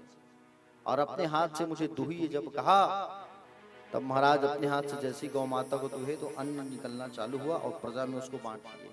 पृथु जी महाराज कालांतर में अश्वमेघ यज्ञ किए। अश्वमेघ यज्ञ किए तो अश्वमेघ, अश्व मतलब होता है घोड़ा। अश्वमेघ यज्ञ में क्या होता है? घोड़ा की पूजा करके घोड़ा को छोड़ा जाता है और घोड़ा वापस आना चाहिए। अब अश्वमेघ यज्ञ किया पृथु जी महाराज ने, तो घोड़ा को इंद्र चुरा के भाग रहा था। अत्रि मुनि बार बार इशारा किए, वो घोड़ा को लेके भाग रहे, इंद्र तुम्हारे, जाओ पकड़ो उसे। तो पृथु जी महाराज के जो बेटे थे, वो पृथु जी महाराज के जो बेटे थे, वो पृथु जी महाराज के बेटे उस घोड़े को जीत जीत करके वापस लाए। तो उनका नाम पड़ा विजिताश्व। समझ रहे हो ना क्या नाम पड़ा? विजिताश्व नाम पड़ा। और विजिताश्व नाम पड़ा उनका। अश्वमेघ यज्ञ जब इन्होंने किया तो पृथु जी महाराज बड़े क्रोध में आ गए और इंद्र के नाम से आहुति देने लगे। और इंद्र के नाम से आहुति देने लगे तो उसी समय श्रीमन नारायण भगवान जो है आकर के इंद्र को कहे कि बोले इंद्र के नाम से तुम आहुति मत दो पृथु। उनको समझाने लगे, और जैसे ही उनको समझाए पृथु जी महाराज को, तो इंद्र के नाम से आहुति नहीं दिया। भगवान ने कहा मांगो पृथु, क्या मांगना है? तब उन्होंने मांगा, क्या मांगा? 10,000 कान। और 10,000 कान मांगा है उन्होंने। 5,000 कान इधर और 5,000 कान इधर। 10,000 कान क्यों मांगा है? इसलिए उन्होंने पृथु जी महाराज ने कान मांगा, क्योंकि प्रभु मैं आपकी भक्ति जो है हमेशा सुनते रहूं, 2 कानों से मुझे तृप्ति नहीं मिलती, और मैं 10,000 कान से आपकी भक्ति सुनते रहूं। ऐसा सुंदर उन्होंने 10,000 कान उन्होंने मांगा। पृथु जी महाराज के नाम से ही इस धरती मैया को पृथ्वी के नाम से जानने लगे लोग जो है। समझ रहे हो ना? बोलो भक्तवत्सल भगवान की। आइए एक छोटा सा भजन करते हैं, फिर कथा पे हम सब जो है आगे प्रवेश करेंगे। बोले बाके बिहारी लाल की जय, सदगुरुदेव भगवान की जय। मुझे चरणों से लगा ले ओ मेरे श्याम मुरली वाले, मेरी श्वास श्वास में तेरा, मेरी श्वास श्वास में तेरा है नाम मुरली वाले। मुझे चरणों से लगा ले मेरे श्याम मुरली वाले, मुझे चरणों से लगा ले मेरे श्याम मुरली वाले। मुझे चरणों से लगा ले मेरे श्याम मुरली वाले। मुझे चरणों से लगा ले मेरे श्याम मुरली वाले। मेरी श्वास श्वास में तेरा, श्वास श्वास में तेरा, मेरी श्वास श्वास में तेरा, श्वास श्वास में तेरा है नाम मुरली वाले। मुझे चरणों से लगा ले मेरे श्याम मुरली वाले। मुझे चरणों से लगा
तुमने कान्हा विपदा हटारी।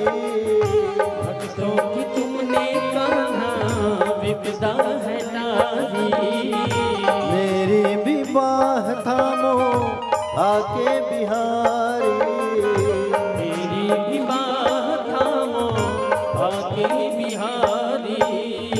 मेरी भी बाह थामो आके बिहारी। मेरी भी बाह थामो आके बिहारी। बिगड़ी बनाए तुमने, बिगड़ी बनाए तुमने, बिगड़ी बनाए तुमने, बिगड़ी बनाए तुमने। हर काम मुरली वाले मुझ चरणों से लगा ले मेरे श्याम मुरली वाले। मुझ चरणों से लगा ले मेरे श्याम मुरली वाले।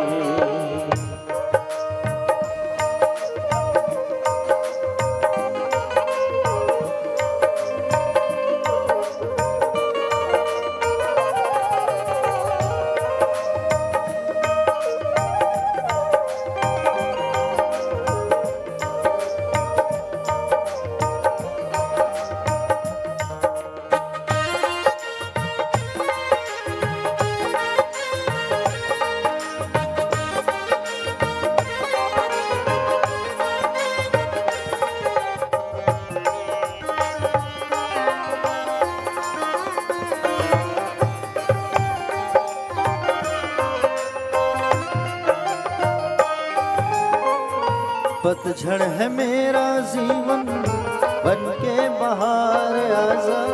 पतझड़ है मेरा जीवन बन के बाहर आजा।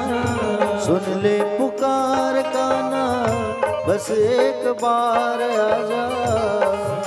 पुकार का ना बस एक बार आजा। सुन ले पुकार का ना बस एक बार आजा। सुन ले पुकार का बस एक बार आजा। बेचैन मन के तुम ही, बेचैन मन के तुम ही, बेचैन मन के तुम ही, बेचैन मन के तुम ही। आराम मुरली वाले मुझ चरणों से लगा ले मेरे श्याम मुरली वाले। मुझ चरणों से लगा ले मेरे श्याम मुरली वाले।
तुम हो दया के सागर जन्मों की मैं हूँ प्यासी। तुम हो दया के सागर जन्मों की मैं हूँ प्यासी। दे दो जगह मुझे भी चरणों में बस जरा सी।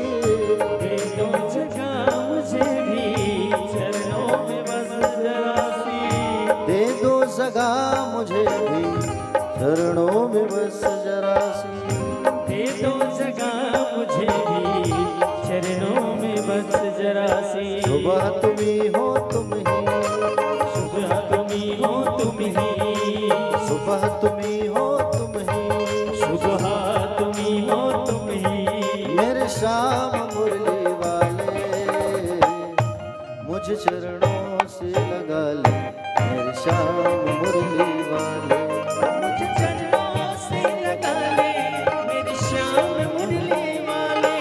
मेरी श्वास श्वास में तेरा, श्वास श्वास में तेरा, मेरी श्वास श्वास में तेरा, श्वास श्वास में तेरा है नाम मुरली वाले मुझे चरणों से लगा ले, मेरे श्याम मुरली वाले मुझे चरणों से लगा ले, मेरे श्याम मुरली वाले। मुझे चरणों से लगा ले, मेरे श्याम मुरली वाले मुझे चरणों से लगा ले, मेरे श्याम मुरली वाले।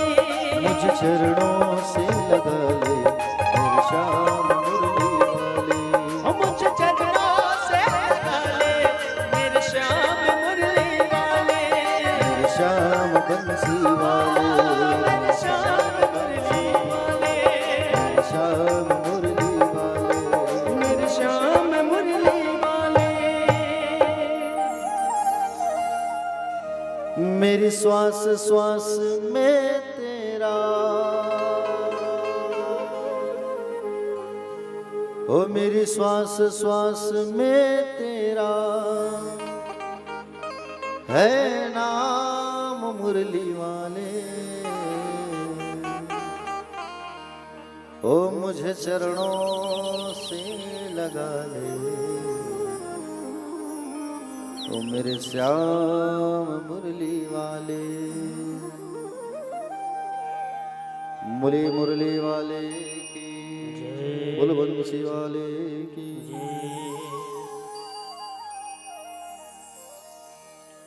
प्यारे भक्तजन,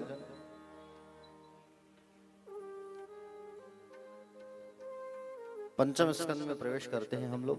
मनु जी महाराज की एक बेटे की कथा पूर्ण हुई, दूसरे बेटे की कथा सुनते हैं। दूसरे बेटे का नाम है प्रियव्रत।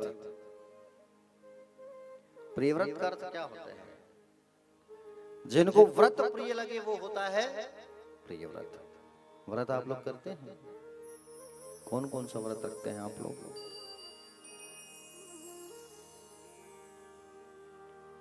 अच्छा, बहुत बढ़िया।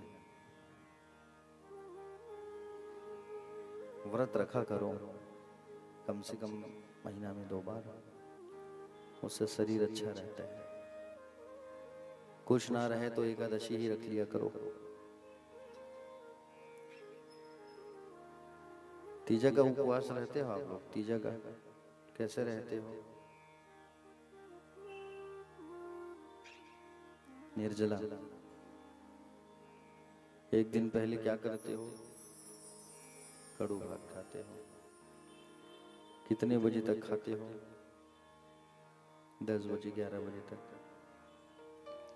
कई लोगों को मैं देखता हूँ कि मायके जाते हैं, और मायके जाते हैं तो मायके में घूम घूम के खाते हैं। बोले चाचा यहाँ बुलाए हैं कड़ू भात खाने, बड़े पिता यहाँ बुलाए हैं, बड़े ताऊ यहाँ बुलाए हैं, चलो।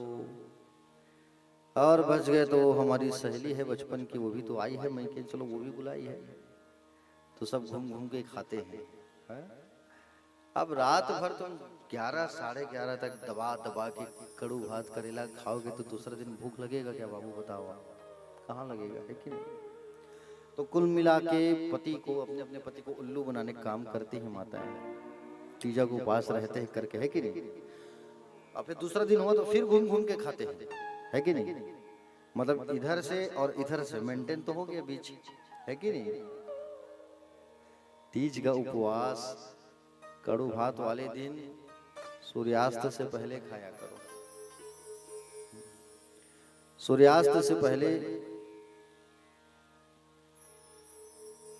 सीटी आ रहा है माइक में, सीटी आ रहा है।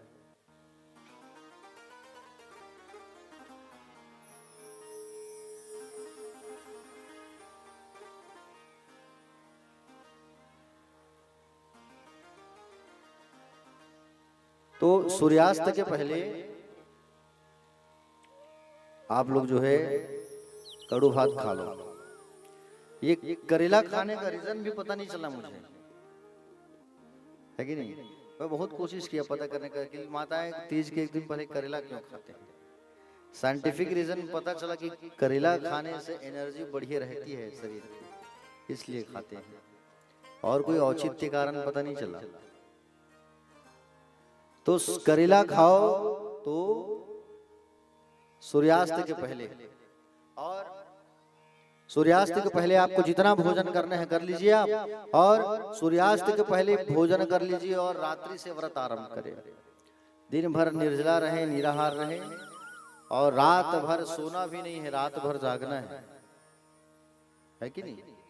सोते हैं क्या आप लोग? हाँ, माता जी सोती है।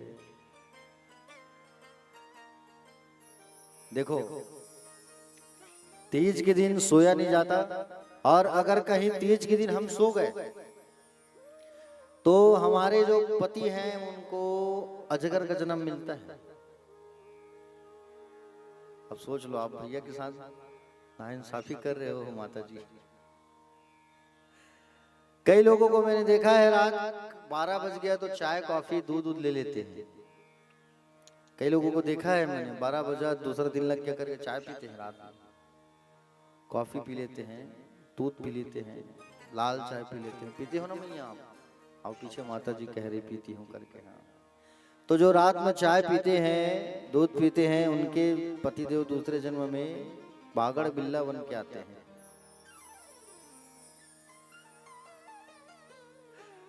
तो इसमें संशोधन करना आप लोग, रात में सोना नहीं और पीना नहीं। रात भर जाग करके भगवान शिव की आराधना करना चाहिए, शिव की वंदना करना चाहिए। आप लोगों को फुलवारी सजाना चाहिए, और फुलवारी सजा करके सुंदर वंदना करना चाहिए, आराधना करना चाहिए। प्रियव्रत जी महाराज एक दिन बैठे बैठे सोच रहे थे, रात्रि जब होती है ना तो सब सो जाते हैं। रात्रि जब होती है सब सो जाते हैं, ऐसा क्या करूं मैं कि बोले लोग सोए ही मत। ऐसा विचार करके उन्होंने रात होने नहीं दिया 7 दिन तक। क्या किया?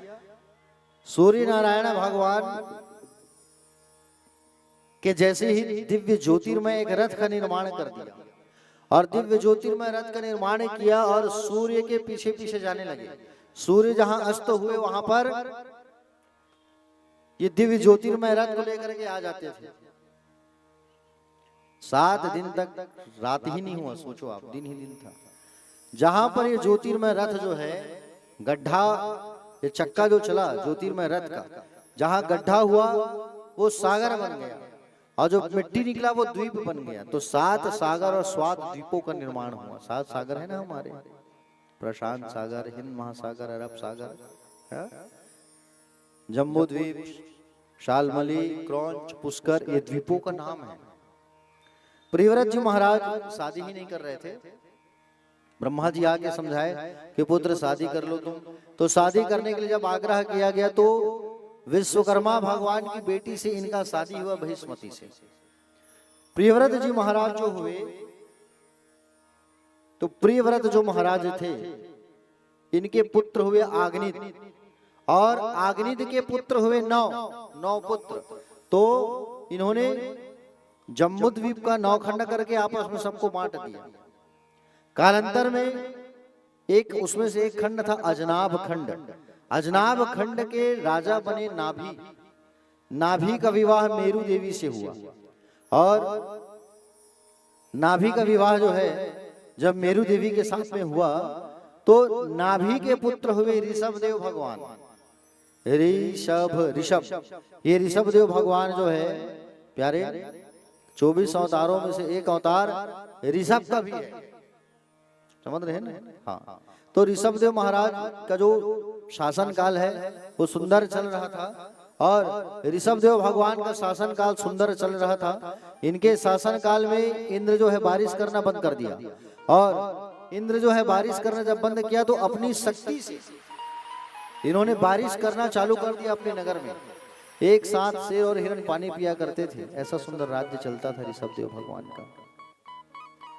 ऋषभदेव भगवान की शादी के लिए इंद्र अपनी बेटी जयंती को दिए और ऋषभदेव का विवाह हुआ। ऋषभदेव महाराज के 100 पुत्र हुए। ऋषभदेव महाराज के 100 पुत्र हुए। बड़े पुत्र का नाम था भरत। भरत जो है राज्यपाट चलाने लगा। भरत जी महाराज अपने पुत्र सुमति को राजपाट सौंप करके जंगल में चले गए। भरत जी महाराज बहुत बड़े संत थे, वैष्णव भक्त थे, भगवान के प्रिय भक्त थे भरत जी महाराज। उन्होंने सोचा अगर मैं माया में रहूं, परिवार में रहूं, तो मुझे भगवान की प्राप्ति नहीं हो सकती। इसलिए मैं परिवार को छोड़ करके नदी किनारे जाके आश्रम बना के अकेले रहूं, ताकि 2-4 माला जप कर सकूं। गंडकी नदी किनारे आए और गंडकी नदी के किनारे आकर के इन्होंने क्या किया, आश्रम बना करके रहना चालू कर दिए। और गंडकी नदी के किनारे आश्रम बना करके रहने लगे। भरत जी महाराज भगवान की खूब आराधना करते थे, पूजा करते थे। भरत जी महाराज एक दिन गंडकी नदी में स्नान कर रहे थे और स्नान करके भगवान सूर्य को अर्घ दे रहे थे। आप लोग सूर्य जी को अर्घ देते हो? रोज दिया करो, खास करके बच्चों को दिलवाया करो अर्घ सूर्य नारायण को। सूर्य को अर्घ देने से बुद्धि तेज होती है। सूर्य नारायण को अर्घ जब दो तो पानी जो है नाली में नहीं जाना चाहिए, पानी आपके पैरों में नहीं लगना चाहिए, ठीक है। जब सूर्य नारायण को अर्घ दो तो थोड़ा सा जल उसमें से बचाओ और थोड़ा सा जल बचा करके हाथों में रख करके ओम घृणी सूर्याय नमः ऐसा 12 बार कहो। 12 बार कहते कहते हाथों को मलो और अपने हाथों को मस्तिष्क से स्पर्श करो, उससे बुद्धि तेज होती है। भगवान सूर्य बुद्धि के स्वामी है। किसके स्वामी है? बुद्धि के। चंद्रमा मन का स्वामी होता है, ठीक है। तो प्यारे भक्तजन, भरत जी महाराज सूर्य नारायण को पानी दे रहे थे, अर्घ दे रहे थे। और अर्घ जब दे रहे थे सूर्य नारायण भगवान को, इन्होंने अर्घ देना जैसे प्रारंभ किया तो उसी समय नदी के आसपास बहुत सारे हिरण जो है चारा चर रहे थे, पानी पी रहे थे। और नदी के आसपास जब हिरण चारा चर रहे थे, बहुत सारे हिरण जो है, अचानक एक शेर की दहाड़ने की आवाज आई। और शेर के दहाड़ने की आवाज जैसे आई तो सारे हिरण भागने लगे इधर उधर। उसमें से एक हिरणी गर्भवती थी। वो हिरणी जो है छलांग लगाती है, भागने के लिए, जान बचाना है। तो जान बचाने के लिए जैसी भागने लगी हिरणी जो है, और जैसे तैसे भागने लगी तो पानी में ही गर्भपात हो जाता है। छोटा बच्चा उनके गर्भ से निकल गया।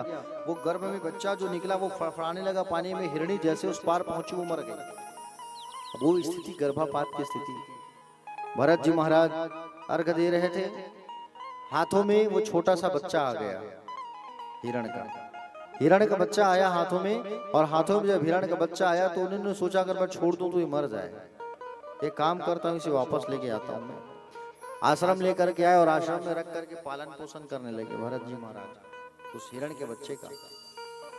हिरण के बच्चे को पालने लगे और हिरण के बच्चे को पालते पालते हिरण के बच्चे से इतना प्रेम हो गया उनको, पूछो मत, खूब प्रेम हो गया। जब कोई जंतु आप पालते हो, जीव पालते हो, जैसे तोता को आप पाले हो तो प्रेम है कि नहीं तोता से आपको? कोई भी जंतु जानवर पालो तो प्रेम हो जाता है, बिल्कुल राइट। अब वो तोते बोले, वो हिरण के बच्चे से खूब प्रेम हो गया भरत जी महाराज को। अब भरत जी महाराज को इतना प्रेम हो गया कि सोते थे तो हिरण, खाते थे तो हिरण, कहीं जाते थे तो हिरण हिरण हिरण। एक बार भरत जी महाराज जंगल गए थे फूल पत्ते तोड़ने के लिए, और भरत जी महाराज फूल पत्ते तोड़ने के लिए जंगल गए थे। उसी समय बहुत सारे हिरणों का जो झुंड है, बहुत सारे हिरणों का झुंड जो है वहां से गुजर रहा था। और बहुत सारे हिरणों का झुंड गुजर रहा था वहां से। जैसे हिरणों का झुंड गुजर रहा था तो भरत जी महाराज के जो हिरण थे ना, वो उनके साथ झुंड में मिल गए, भरत जी को छोड़ के चले गए। भरत जी महाराज वापस आए। भरत जी महाराज वापस आए, देखा मेरा हिरण कहाँ है, खोजने लगे, हिरण को खोजने लगे। हिरण के प्रेम में इतने पागल हो गए थे कि हिरण हिरण हिरण कह के अपने प्राण को त्याग दिए। हिरण हिरण कहा करके अपने प्राण त्याग दिए भरत जी महाराज। और प्राण जैसे त्यागे भरत जी महाराज, दूसरा जन्म मिल गया हिरण का। अंतिम समय में अगर आप जिसको पुकारोगे वही जन्म मिलता है। अंतिम समय में हिरण को पुकारा तो जन्म किसका मिला? हिरण का। इसलिए मृत्यु के समय संसार के व्यक्तियों को कभी याद मत करना, मृत्यु के समय केवल भगवान को याद करना। भगवान से रोज ये कहा करो, पूजा करते करते। पूजा करते हो कि नहीं करते आप लोग? कितने लोग पूजा करते हो? कितने घंटे करते हो? बोले बस दीपक कर दिए, अगरबत्ती कर दी, जय भगवान, हो गया। ऐसा तो नहीं है। बैठा करो भगवान के सामने, बैठ करके आंख बंद करके माला जप किया करो, भगवान का नाम उच्चारण किया करो। जितना समय भगवान को दोगे आप, उतना ही समय वो आपके लिए निकालेंगे। कितना समय निकालते हो माता जी आप? आपको ही पूछ रहा हूँ मैं, नहीं पूछे वाले आपको मैया। नहीं अरे इनकी परीक्षित भैया के, हम माता जी के पीछे जो बैठी है, हाँ, कितने घंटे?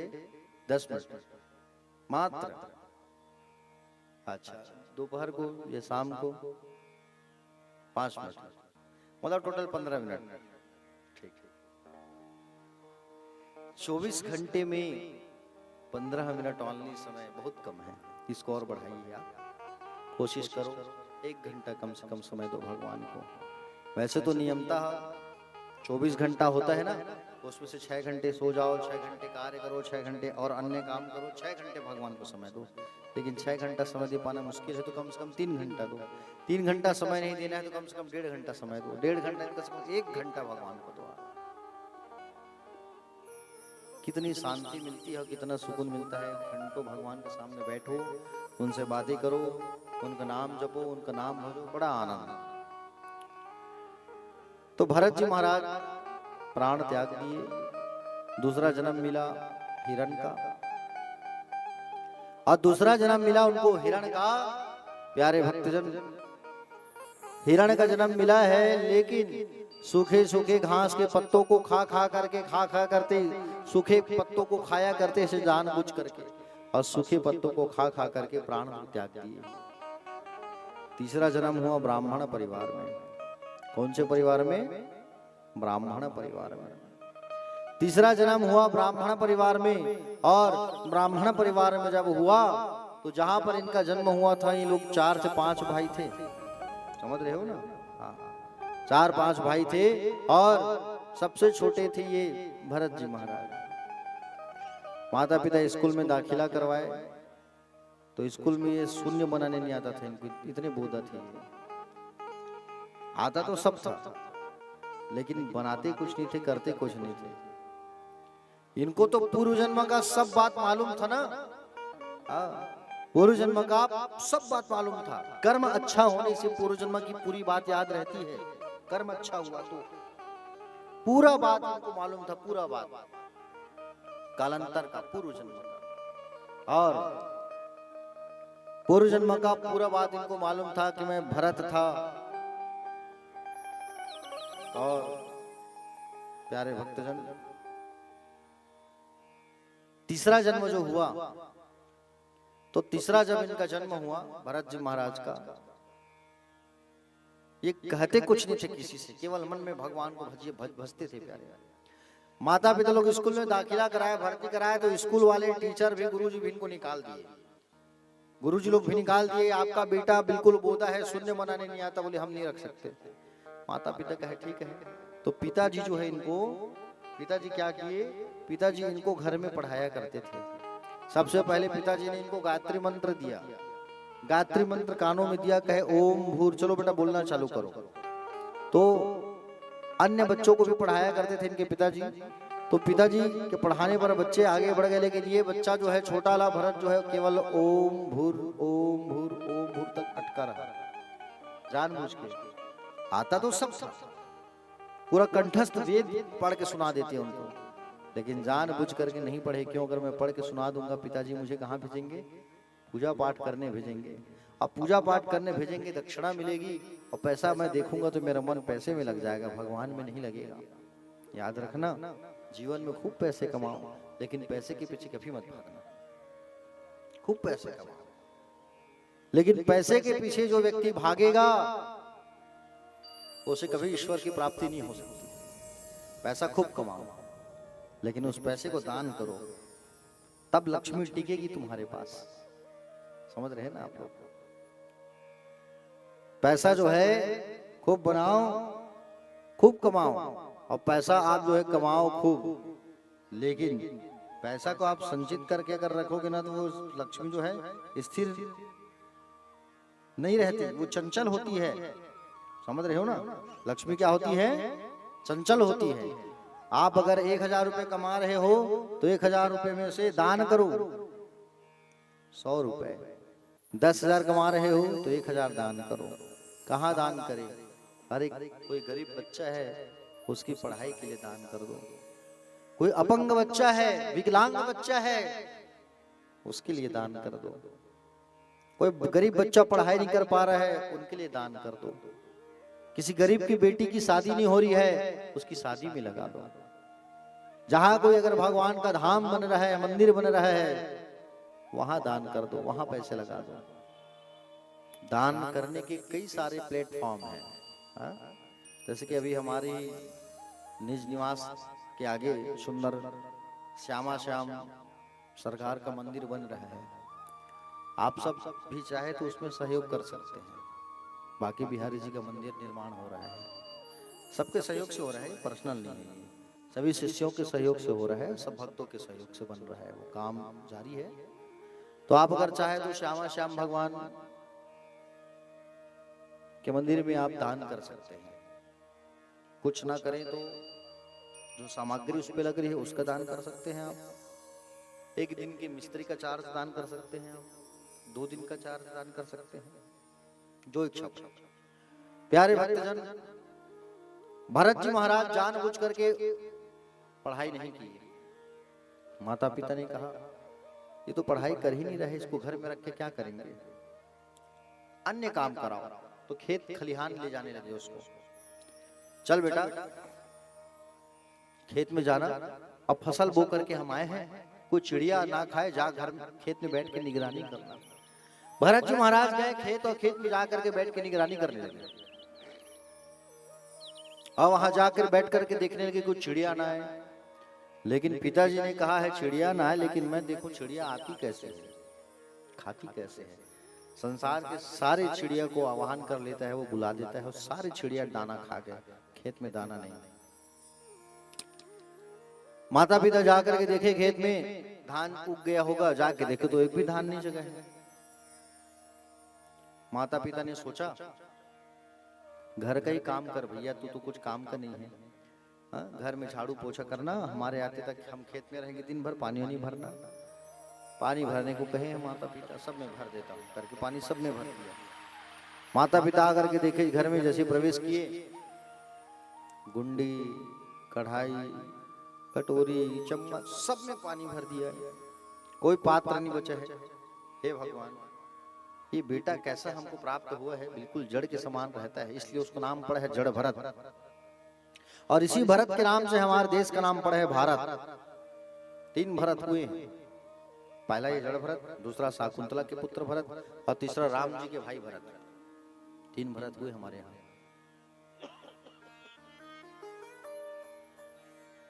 जड़ भरत जी महाराज प्यारे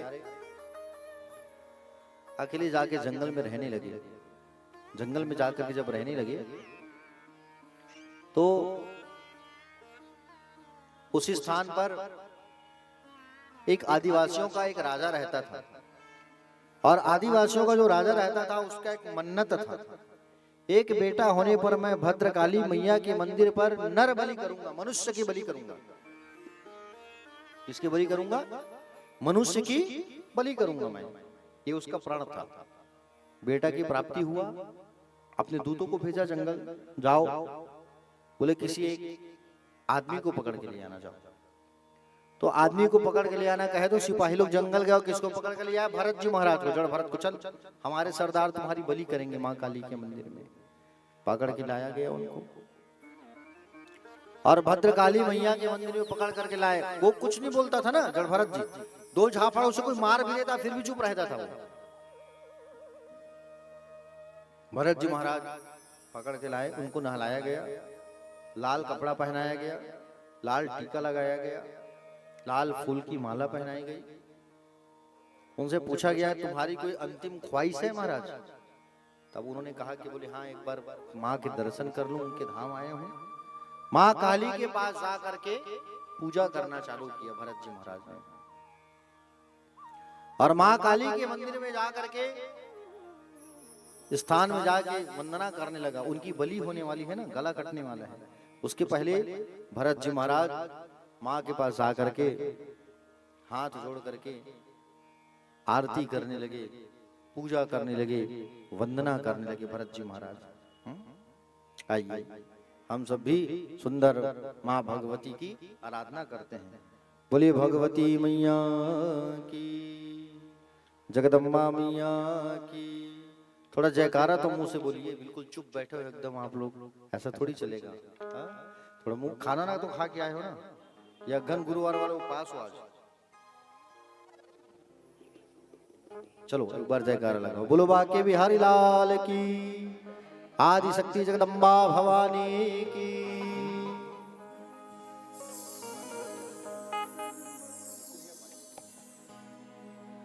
बस्तर माँ दंतेश्वरी मैया,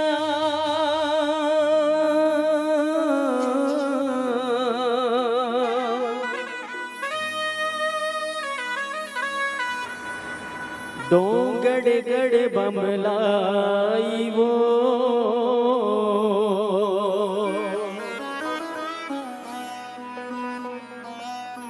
रत्नपुरी महामाई न सुमिरो,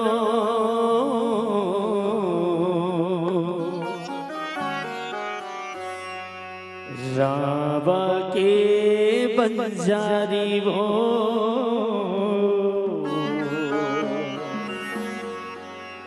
रावा के बंजारी वो। तोर कृपाली गाँव लबाधा,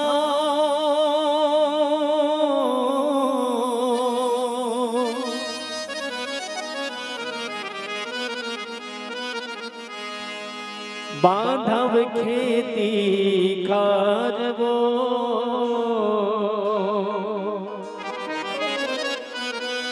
तोर कृपाली मंचिला बांधा, बांधो सगरो दुआरी वो,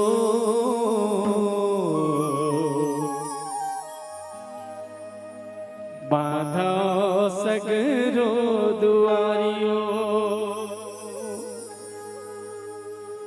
दाई वो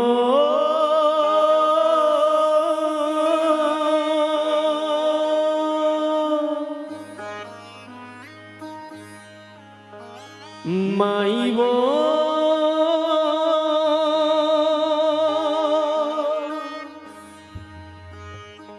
बूढ़ी माई समलाई बमलाई, मैं तो कहो दाई वो, दाई वो, दाई वो, दाई वो, दाई वो, दाई वो, दाई वो।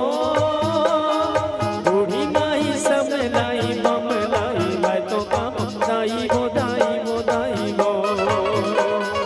महामाई काली माई दुर्गा दाई, मैं तो कहो दाई वो, दाई वो, दाई वो, दाई वो, दाई वो, दाई वो,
बोल काली मैया की राधे राधे राधे।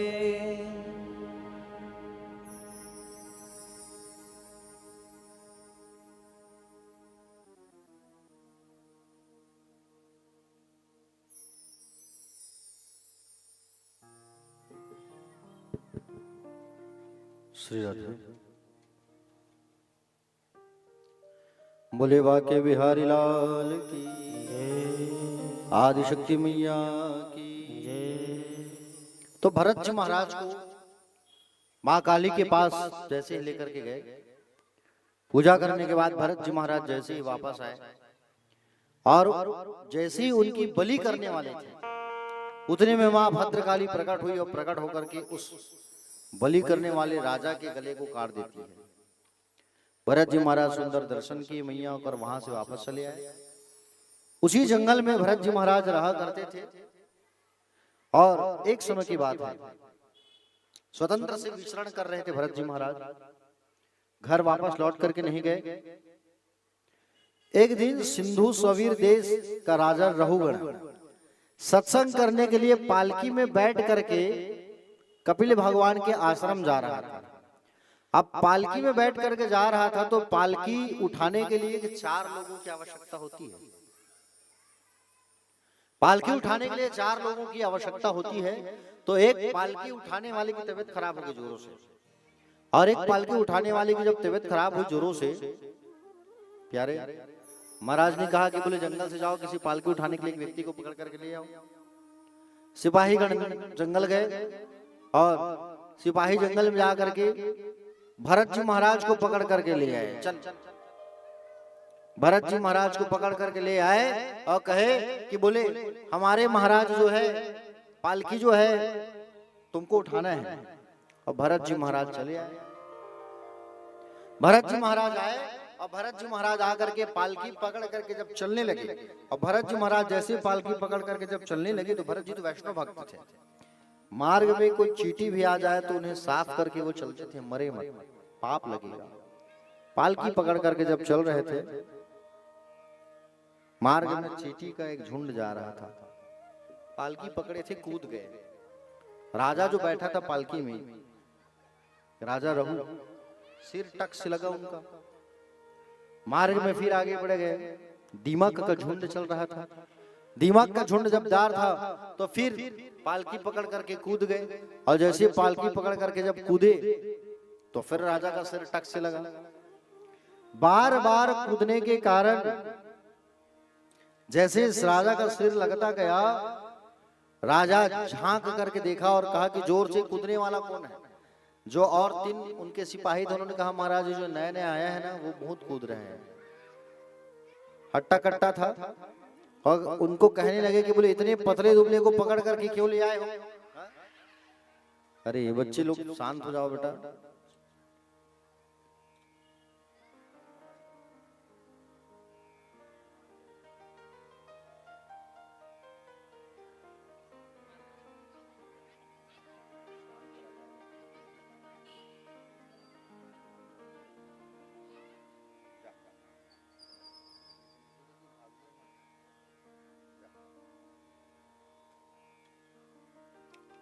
प्यारे भक्तजन,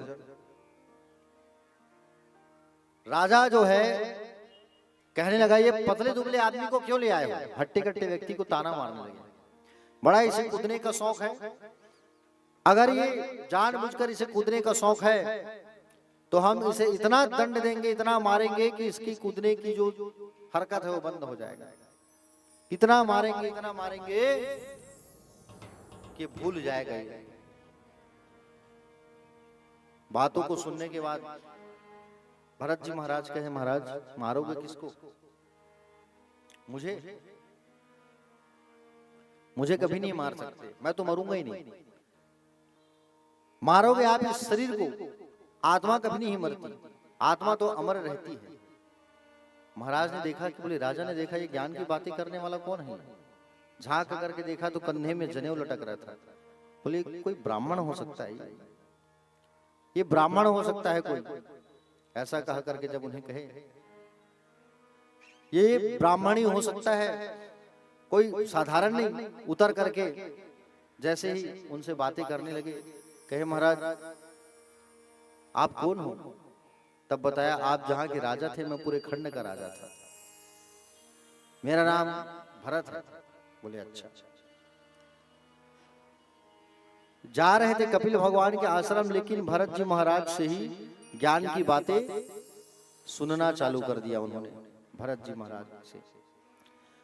महाराज से ज्ञान की बातें सुन करके चले गए और भरत जी महाराज परम पद धाम को सिधार गए। भगवान श्री सुखदेव जी महाराज से राजा परीक्षित ने कहा, बोले प्रभु एक बात बताओ,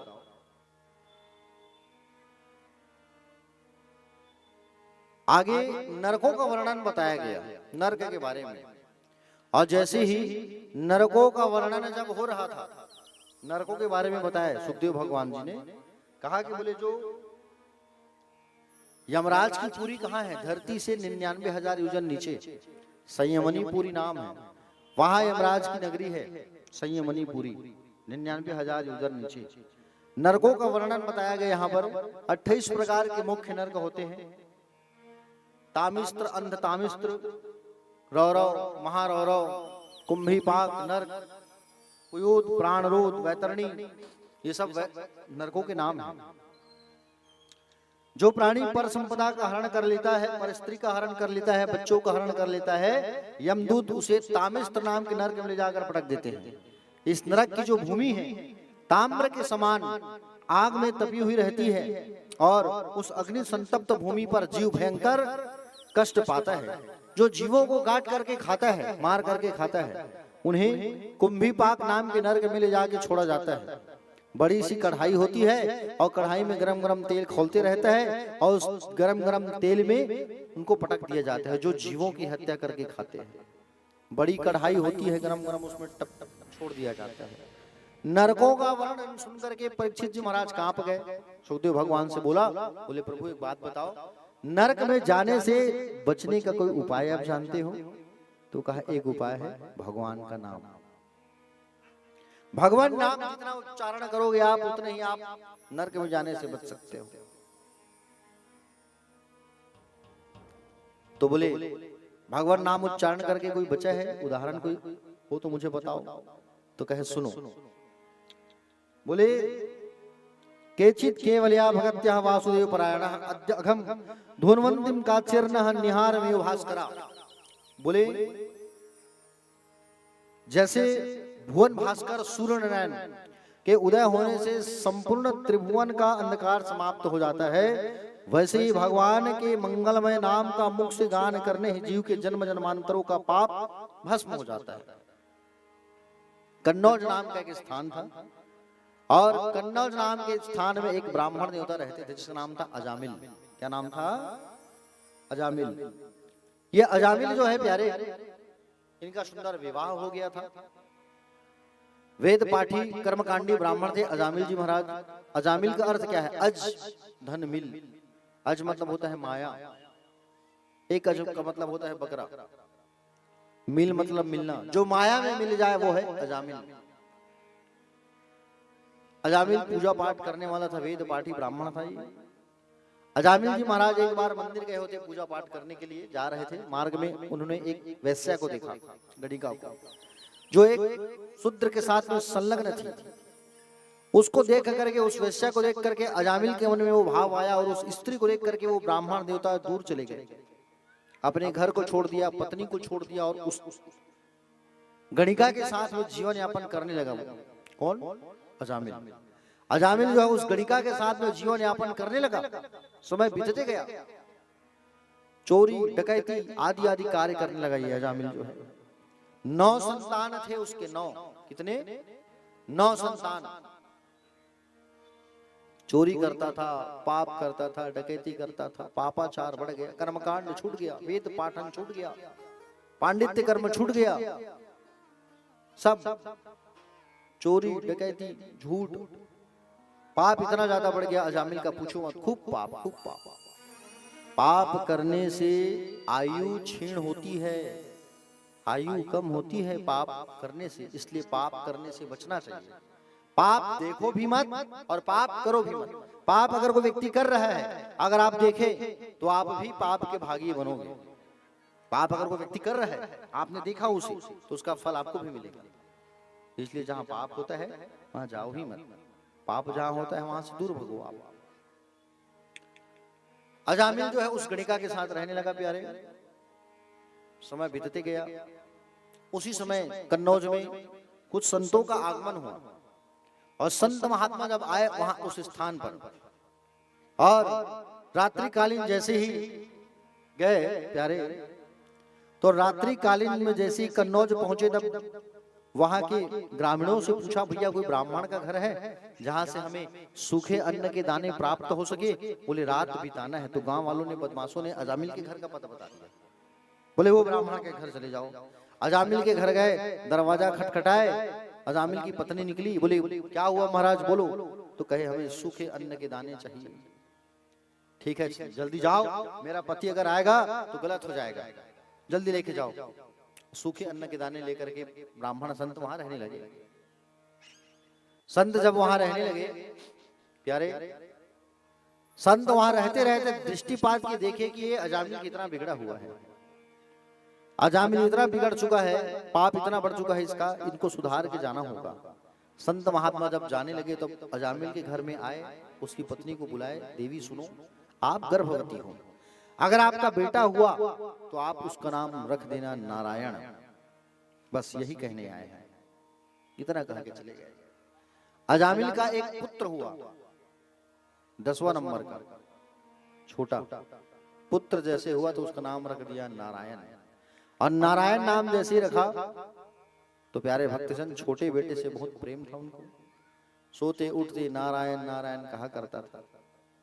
यम के दूत जब कुछ दिनों बाद यम के दूत जब अजामिल को लेने आए, और यम के दूत जब अजामिल को लेने के लिए जैसे ही पहुंचे, फांसी का फंदा डाल के खींचने लगे यमराज के दूत, उसी समय अपने छोटे बेटे को बुलाए, नारायण नारायण नारायण 3 बार चिल्लाया। उतरे में भगवान के दूत आ गए, पार्षद आ गए। भगवान के पार्षद आ गए और कहे तुम अजामिल को लेके नहीं जा सकते। बोले क्यों? बोले इसने भगवान का नाम लिया है, उच्चारण किया है, नारायण नारायण 3 बार उच्चारण किया है इसने, इसलिए आप इसे लेके नहीं जा सकते। बोले इसने अपने बेटे का नाम लिया है, आपके स्वामी का नहीं। तो कहे एन प्रकार जैसे भी हो, लेकिन नाम तो लिया है, भगवान का नाम तो निकला है मुख से, इसलिए आप इन्हें लेके नहीं जा सकते। यमराज के दूतों को भगा दिए वहां से। यमराज अपने जब यमराज के दूत जब यमराज के पास पहुंचे तब यम ने पूछा, बोले कैसे लेके नहीं आए आप अजामिल को? तब बताया कि बोले महाराज हम अजामिल को लेके आ ही रहे थे कि उसने अपने बेटे का नाम लिया, नारायण नारायण नारायण, और 3 बार जब नाम लिया तो भगवान के दूत आ गए वहां पर, भगवान के पार्षद आ गए।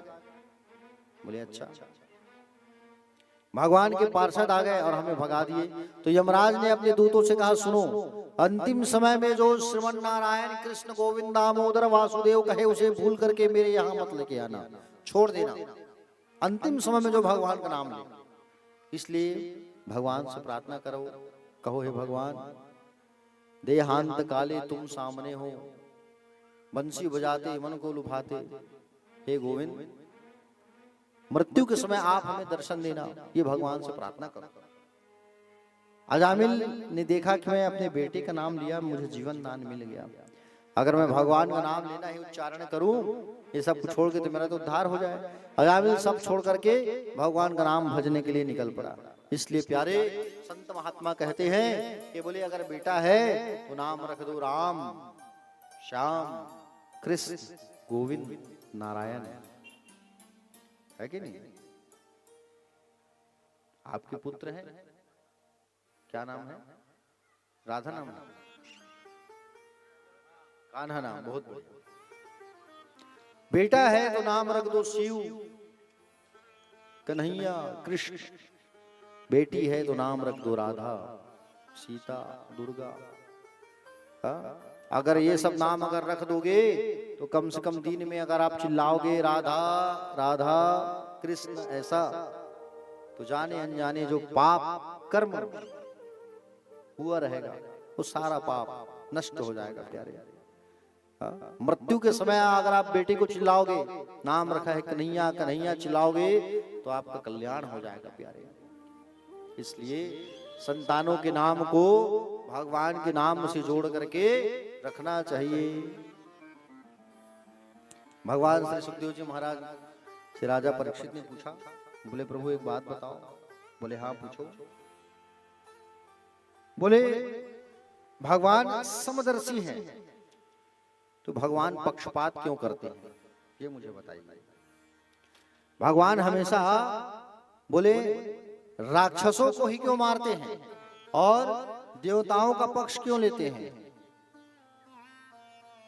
तो भगवान सुखदेव जी ने कहा तुमने बहुत बढ़िया प्रश्न किया है परीक्षित, ध्यान से सुनो। यही प्रश्न तुम्हारे दादा धर्मराज युधिष्ठिर ने देवर्षि नारद से किया था। जिस समय तुम्हारे दादा युधिष्ठिर राजसूय यज्ञ कर रहे थे, प्रथम पूजन के अवसर पर द्वारिकाधीश का नाम लिया गया। शिशुपाल ने गालियों की बौछार कर दी। 101 गाली पूर्ण होते ही सुदर्शन से उसका सिर काट दिया। सबके आंखों के सामने शिशुपाल का जो शरीर का जो तेज है वो भगवान में विलीन हो गया। तुरंत युधिष्ठिर जी महाराज ने नारद से पूछ लिया, महाराज मरने के बाद जिसका तेज श्रीमन नारायण भगवान में समा जाए तो फिर वो तो धन्य हो गया। हाँ? महान कोटि सिद्ध महापुरुष होता है जिसका दिव्य तेज भगवान में समा जाए। शिशुपाल का दिव्य तेज भगवान में कैसे समा गया? ये तो भगवान को गालियां दे रहा था ना। तब नारद जी ने कहा, धर्मराज युधिष्ठिर सुनो ध्यान से, भगवान की घोषणा है। क्या भगवान की घोषणा है? ये यथा माम प्रपद्ये हतास्थे देव भजाम्य हम।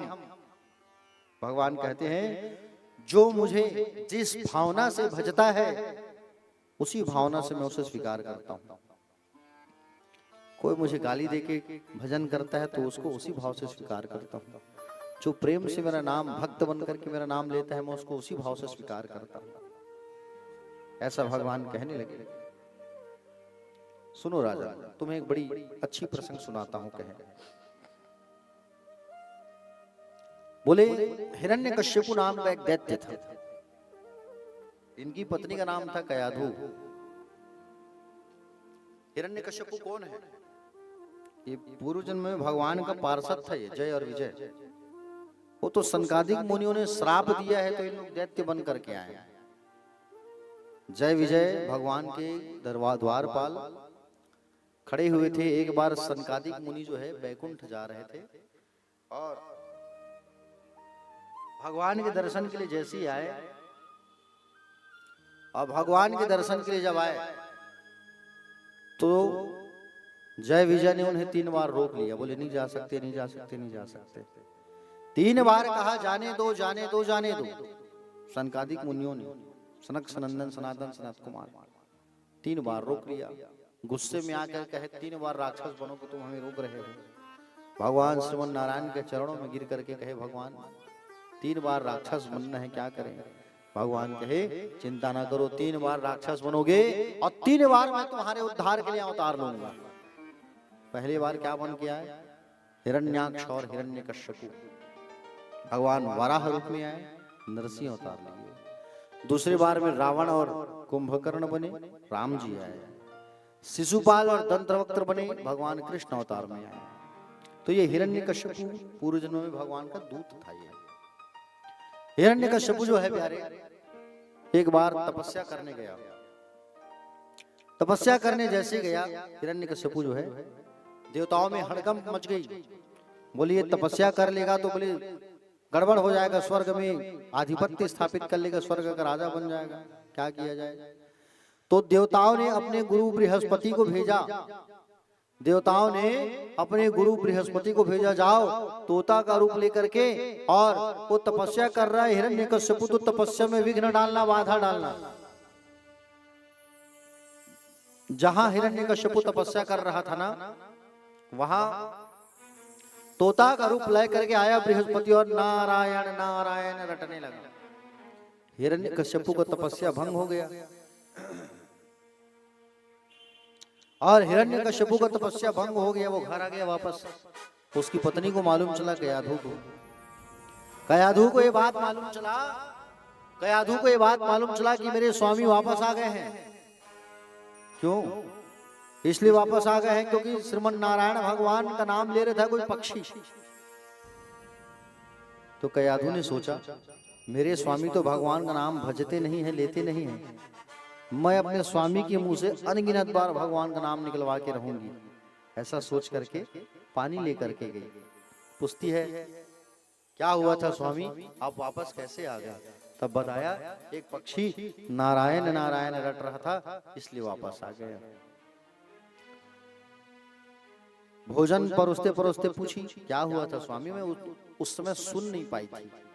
फिर बताया सोने के समय पैर दबाते दबाते फिर पूछा क्या हुआ था स्वामी, वापस कैसे आए? फिर भड़क के कहा कि बोले कितने बार पूछती हो तुम बार बार उसी बात को। एक पक्षी आया नारायण नारायण रट रहा था इसलिए वापस आ गया। उसी समय गर्भ में प्रहलाद का आगमन हुआ। ये चला गया कहाँ? तपस्या करने के लिए। और तपस्या करने जब ये गया हिरण्यकश्यपु, फिर तो इंद्र जो है कयाधु की चोरी करके भाग रहा था हिरण्यकश्यप की पत्नी का। नारद जी आए और नारद जी आकर के कहे कि बोले तुम कयाधु की चोरी मत करो, ये अच्छी बात नहीं है। उसको इन नारद जी जो है अपने साथ लेकर के गए। नारद जी अपने साथ लेकर के गए, आश्रम पर रखे उनको। कयाधु गर्भवती थी। नारद जी का संग मिला, सत्संग करने लगी। सत्संग दृढ़ होने से हमारा मन दृढ़ होता है, और मन दृढ़ होने से भक्ति दृढ़ हो जाती है, और भक्ति के दृढ़ होने से ज्ञान वैराग्य दृढ़ हो जाती है। और सत्संग के कारण गर्भ में जो बालक था वो बालक जो है ज्ञानवान बन गया।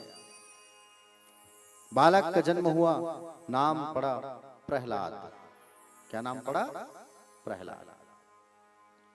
हिरण्यकश्यप इधर तपस्या करने गया, ब्रह्मा जी को प्रसन्न कर लिया। अमर हो जाओ, वरदान दे दो ब्रह्मदेव। कहे ये वरदान मैं किसी को नहीं दे सकता, मैं खुद अमर नहीं हूं, तुम्हें क्या दूं? है कि नहीं? दूसरा वरदान मांगो। तो दिन में मरू न रात में, अस्त्र से मरू न शस्त्र से, नर से मरू न नारी से, मनुष्य से मरू न जानवर से, घर में मरू न बाहर में, किसी के हाथ से न मरू, 12 महीना में न मरू, ऐसा वरदान दे दो। जाओ, दिया, दे दिया वरदान।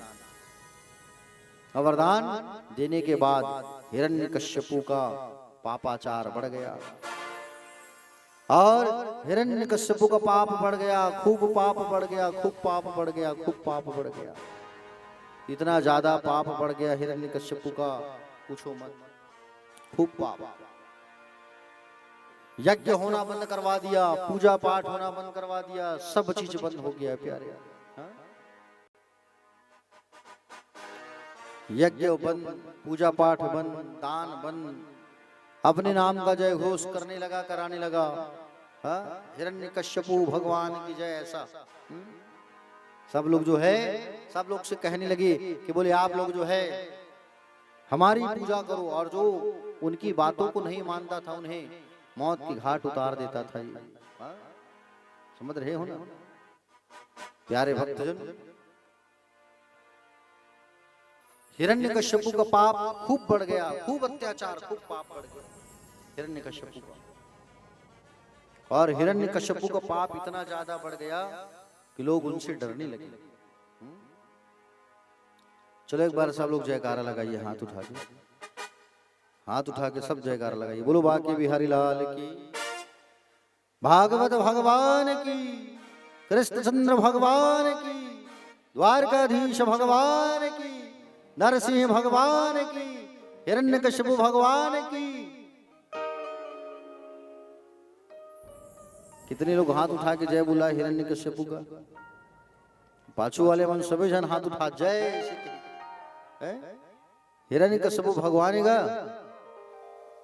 बताओ, क्या करो ध्यान हनी है कथा में, मतलब सब अपने मगन है। ध्यान को आप लोग कथा में रखो। हिरण्यकश्यपु का पाप इतना बढ़ गया पूछो मत, बहुत ज्यादा। अपने नाम का विद्यालय खोल लिया, कॉलेज खोल लिया, हिरण्यकश्यपु दानव विश्वविद्यालय, जहां पर इन्होंने नियुक्त कर दिया षंड और अमर को। संडा मर्क को गुरुजी बना के, ये शुक्राचार्य के बेटे हैं। आसुरी विद्या सिखाने लगे, सीखने लगे, अपने बेटों को भी भर्ती करा दिया। प्रहलाद को भी वहां भर्ती करा दिया गया और प्रहलाद को भी वहां भर्ती करा दिया गया है। सब जो है आसुरी विद्या ग्रहण कर रहे हैं प्यारे। प्रहलाद एक बार गर्मी छुट्टी में आया और गर्मी छुट्टी में जैसे आया एक बार तो पिताजी ने पूछा, बोले बेटा क्या क्या सीखे हो तुम, बताओ। तो पिताजी को नौधा भक्ति गा करके सुना दिया प्रहलाद ने। श्रवणम कीर्तनम विष्णु स्मरणम पाद सेनम अर्चनम वंदनम दास्य सांख्यात्म निवेदनम, पूरा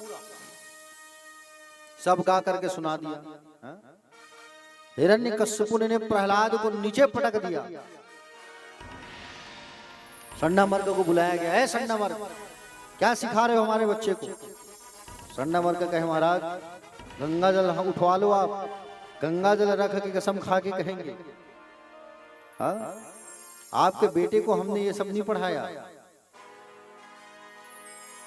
आप ग मतलब गधा कहते हो तो हम गधा ही पढ़ाते हैं। हिरण्यकश्यपु ने कहा तुमने नहीं पढ़ाया तो सब किसने पढ़ाया। प्रहलाद ने कहा मदर्न कृष्णे प्रता स्वतेवा मिथो भी पद्येत गृहवर्तानाम अदांत गोभिर विशदाम तामिस्त्र पुनः पुनः श्रवणानाम। बोले हे पिताजी, जो अदांत है अर्थात जिनकी इंद्रिया वश में नहीं है, वे भोगों को भोगने में ही संसार रूपी नरक में जा रहे हैं। उनका भोग भोगना ही सर्वित श्रवण है।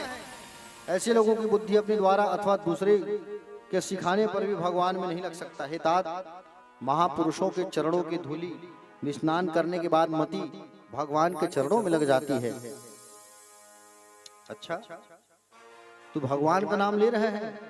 बोले हाँ पिताजी, ये मनुष्य का जो शरीर है वो तो ऐसे ही निकल जाता है। बचपना जो है खेल कूद में, बड़े हुए विवाह हुई पत्नी के संग में, बचा खुचा समय परिवार के समय, तो भगवान का भजन कब करें।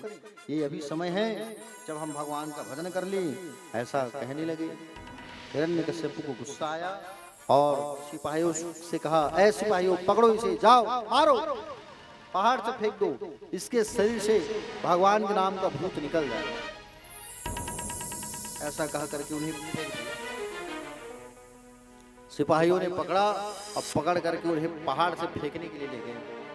अब पहाड़ से फेंकने के लिए जैसे ही लेकर के गए, प्यारे भक्तजन, पहाड़ से फेंकने के लिए जब गए तो लक्ष्मी मैया का मन द्रवित हो गया। और लक्ष्मी मैया का मन द्रवित हुआ। लक्ष्मी मैया नारायण से कहती है, हे स्वामी, आप अपने भक्त को बचाने क्यों नहीं जाते। स्वामी ने कहा, अगर तुम्हें चिंता है तो तुम ही चले जाओ। तो लक्ष्मी मैया जो है आई और प्रहलाद को जब पहाड़ से फेंका गया तो लक्ष्मी मैया स्वयं हाथों में पकड़ करके ऊपर ले आती है। पागल हाथी के बीच में छोड़ दिया गया प्रहलाद को। पागल हाथी को प्रणाम किया प्रहलाद ने। और पागल हाथी को प्रणाम किया, ये तो हमारे गजराज जी हैं, गजेंद्र हैं, गणेश जी हैं, इंद्र के सवारी हैं। प्रणाम किया तो वो हाथी जो है प्रहलाद को अपनी पीठ में बैठा करके पूरे नगर को घुमाने लगा। कुछ भी नहीं हुआ। लातों से घूसों से मरवाया गया प्रहलाद को, कुछ भी नहीं हुआ। सांपों के बीच छोड़ दिया गया। सांप को भी प्रहलाद ने प्रणाम किया तो सांप उसके शरीर को छू छू के वापस चले गए, कुछ भी नहीं हुआ। कयाधु मैया का स्वरूप बना करके लक्ष्मी मैया भोजन कराने आती थी। सोचो आप, भक्ति में इतनी शक्ति होती है। नाम लिया नारायण का, आ गई लक्ष्मी। इसलिए नारायण को भजो, लक्ष्मी को नहीं। नारायण भजोगे तो लक्ष्मी तो ऐसे ही दौड़ के आएगी, जहां नारायण वहां लक्ष्मी। होलिका को बुलाया गया, होलिका आई और होलिका आ करके प्रहलाद की गोद में बैठाई और गोद में बैठा करके अग्नि का ताप जब जलाई तो होलिका खुद ही जल करके भस्म हो गई। प्रहलाद का बाल बांका नहीं हुआ। उस दिन से होली का त्योहार मनाना चालू किया गया। हिरण्यकश्यपु ने देखा कि बोले कुछ हुआ नहीं है, काम करो, जाओ उसे वापस विद्यालय भेजो और वापस विद्यालय में भेज दो। और वहां जाने के बाद अगर ये नहीं सुधरा तो अब मैं इसे सुधारूंगा, इसके नारायण को बुला करके अपने भाई की हत्या का बदला ले लूंगा। वापस भेजा गया प्रहलाद को। और प्रहलाद वहां जाकर के आंख मिचौली खेलते खेलते सबको नारायण का पाठ पढ़ाने लगे। जितने बच्चे थे सबको नारायण का पाठ पढ़ाने लगे, सब गाने लगे। प्रहलाद जी आए और प्रहलाद जी जो है आ करके नारायण नारायण भजने लगे। श्रीमन नारायण नारायण नारायण, श्रीमन नारायण नारायण, श्रीमन नारायण नारायण नारायण,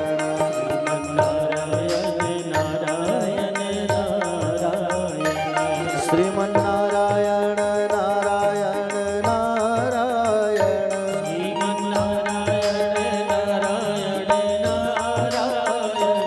श्रीमन नारायण नारायण नारायण,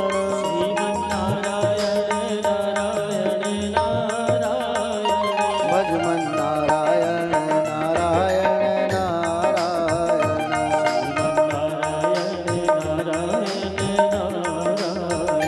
भजमन नारायण नारायण नारायण,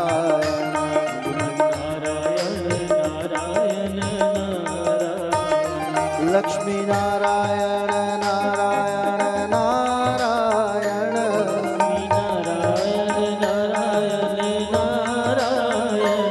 लक्ष्मी नारायण नारायण नारायण,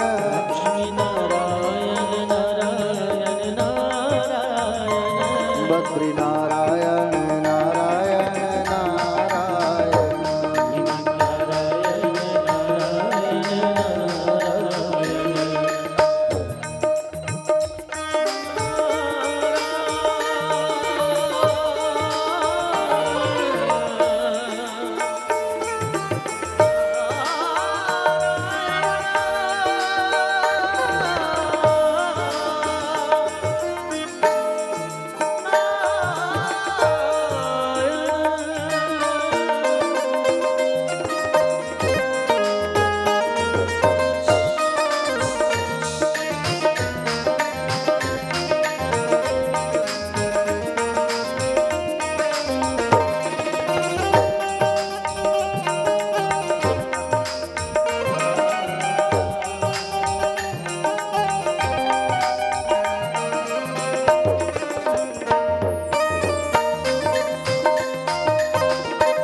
सूर्य नारायण नारायण नारायण,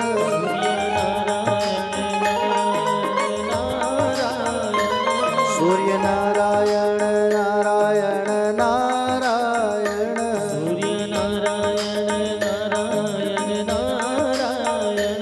चंद्र नारायण नारायण नारायण,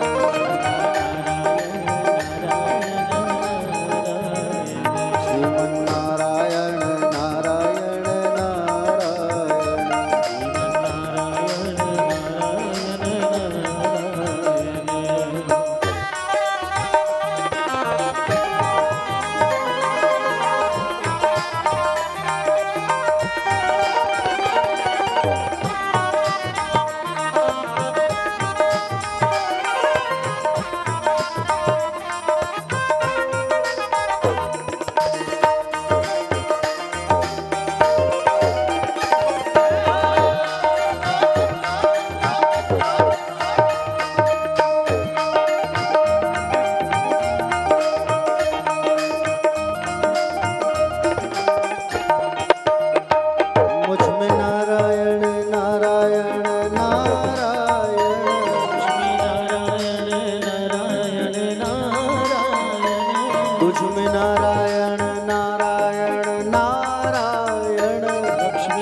श्रीमन नारायण नारायण नारायण। प्रहलाद जी जो है सारे बच्चों को नारायण का नाम लेना सिखा दिए, सब नारायण नारायण नारायण। हिरण्यकश्यप ने सोचा चलो एक सिपाही को भेजा जाए। एक सिपाही आए,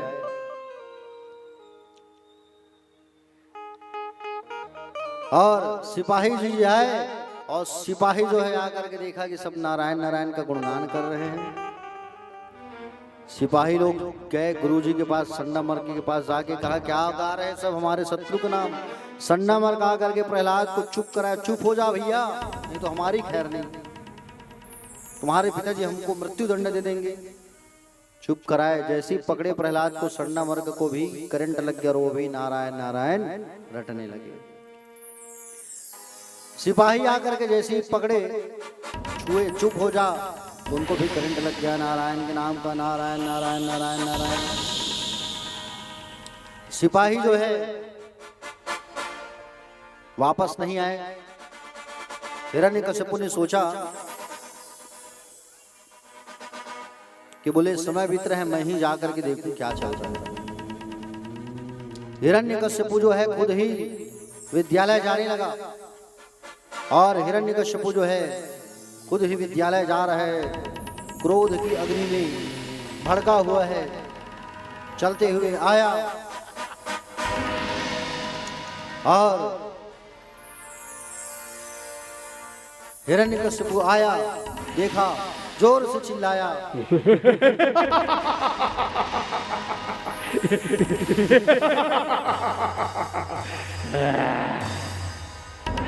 प्रहलाद क्या बोलता है रे तू? कण कण में भगवान है। मूर्ख, तू भूल क्या गया तू कि तीनों लोकों में मेरा डंका बजता है। यक्ष, गंधर्व, किन्नर सब मेरे ही चरण दबाते हैं।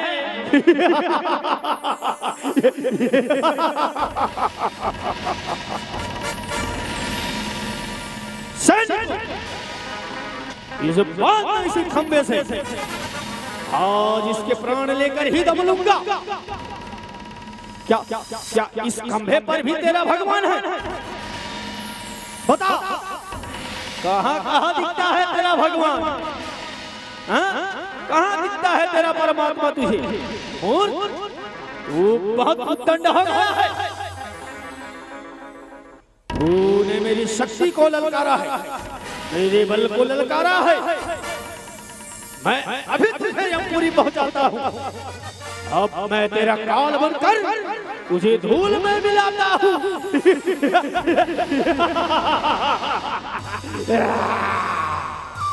तू किसके बलबूते इतना घमंड करता है? बता, क्या इस खंभे पर तेरा भगवान है? बोल।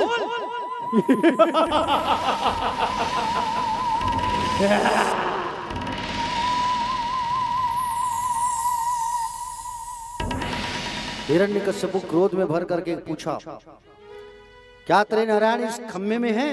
बोल। प्रहलाद ने कहा, पिताजी मेरे नारायण तो कण-कण में बसे हैं, कण-कण में उनका वास है। सब दिशाओं में, आकाश पाताल सब में रहते हैं।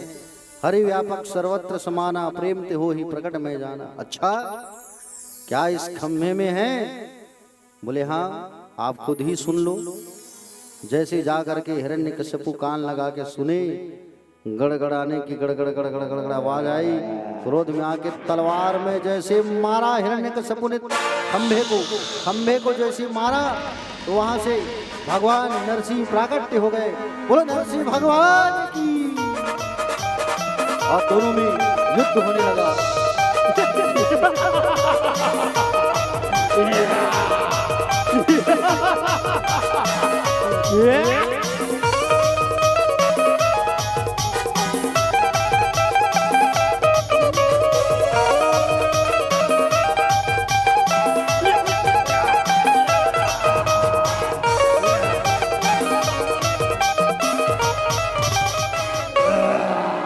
युद्ध युद्ध करते करते भगवान ने उन्हें अपनी गोद में रख लिया और युद्ध करते करते गोद में रखा। बोल क्या वरदान था तेरा? दिन में मरूं ना रात में मरूं, अस्त्र से मरूं ना शस्त्र से मरूं। बोल क्या मांगा था तू? न ये दिन है न ये रात है, न मेरे पास अस्त्र है न मेरे पास शस्त्र है। देख मुझे ना 12 महीने में ना मारूं, ऐसा कहा था तू। ये 12 महीना नहीं, ये अधिक मास है, पुरुषोत्तम महीना मैंने तेरे लिए बनाया है, अधिक मास। और क्या वरदान था तेरा? बोल। घर में मरूं ना बाहर में, तो देख कहां है। आसमान में मरूं ना पृथ्वी में, देख तू मेरी गोद में बैठा हुआ है। छोटे से मेरे भक्त को तूने कितना कष्ट दिया है। ऐसा कह करके डराया और नरसिंह भगवान अपने नाखूनों को उठाए, दिखाए, डराए और उसके पेट में गड़ा करके पेट को फाड़ दिए।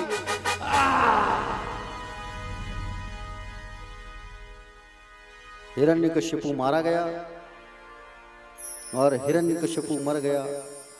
प्यारे, अब हिरण्यकशिपु के क्रोध को कौन शांत करे भैया? गुस्से को भगवान के गुस्से कौन शांत करे? नरसिंह भगवान के गुस्से को।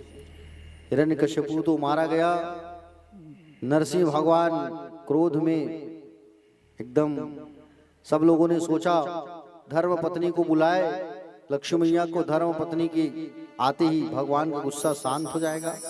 लक्ष्मी मैया जैसे ही आई, जैसे ही भगवान ने जोर से चिल्लाया तो लक्ष्मी मैया भी डर करके भाग गई और सारे लोगों ने प्रहलाद को सामने किया। भक्त प्रहलाद सामने आए, चरणों में प्रणाम करने लगे। स्वपाद मूले पतितम तमभर्कम विलोक्य देवा कृपया परलुप्ता उत्थाप्य तच्छिरणे ददात कराम्बुजम। चरणों में गिरे हुए प्रहलाद को भगवान ने उठाया और सिर में हाथ फेर करके प्रेम करने लगे। भगवान ने से कहा प्रहलाद ने, हे प्रभु, बड़े बड़े यक्ष गंधर्व नाग देवता ऋषि आपकी स्तुति को नहीं गा सकते। मैं तो राक्षस जाति में उत्पन्न बालक हूँ, मैं आपकी स्तुति कैसे गाऊं और आप मुझसे कैसे प्रसन्न रहेंगे प्रभु? लेकिन इतना जानता हूँ आप केवल भाव के भूखे होते हैं प्रभु। भाव जिसका अच्छा होता है आप उन्हें स्वीकार करते हो। आज मुझे जो सौभाग्य प्राप्त हुआ है और किसी को थोड़ी प्राप्त हो सकता है प्रभु। ना ब्रह्मणो ना तू भवस्य ना वै रमाया जन्मे प्रथम शिरसी पद्य कर प्रसादा। आपने अपने कर कमलों को मेरे सिर पर रख दिया है, मैं धन्य हो गया। प्रहलाद, मेरे इस भयानक स्वरूप से तुझे डर नहीं लग रहा है? प्रहलाद ने कहा, प्रभु, जंगल में जब शेर दहाड़ता है ना, तो शेर के साथ में उसका छोटा बच्चा भी होता है, वो डरता नहीं है, तो मुझे डर कैसा? भगवान ने कहा, वरदान मांगो।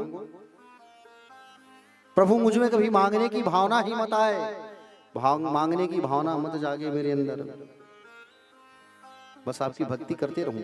भगवान ने कहा, जिस घर में तेरे जैसा वैष्णव आएगा उसका 21 पीढ़ी तर जाएगा। एक मनवंतर तक तुम राज्य करने के बाद मेरे धाम पधारोगे प्रहलाद, ये मेरा आशीर्वाद है। इसलिए प्यारे, आप भी अपने बच्चों को ध्रुव के जैसा शिक्षा दो, प्रहलाद के जैसे शिक्षा दो। प्रहलाद बनाओ, ध्रुव बनाओ, ताकि आपका बच्चा संस्कारवान बने। आज की कथा तो यही शिक्षा देती है कि बच्चों को ध्रुव के जैसा हम आदर्शवान संस्कारवान बनाएं। आज स्कूलों में, विद्यालय में संस्कार नहीं मिलती, संस्कार घर में मिलती है, समझ रहे हो ना?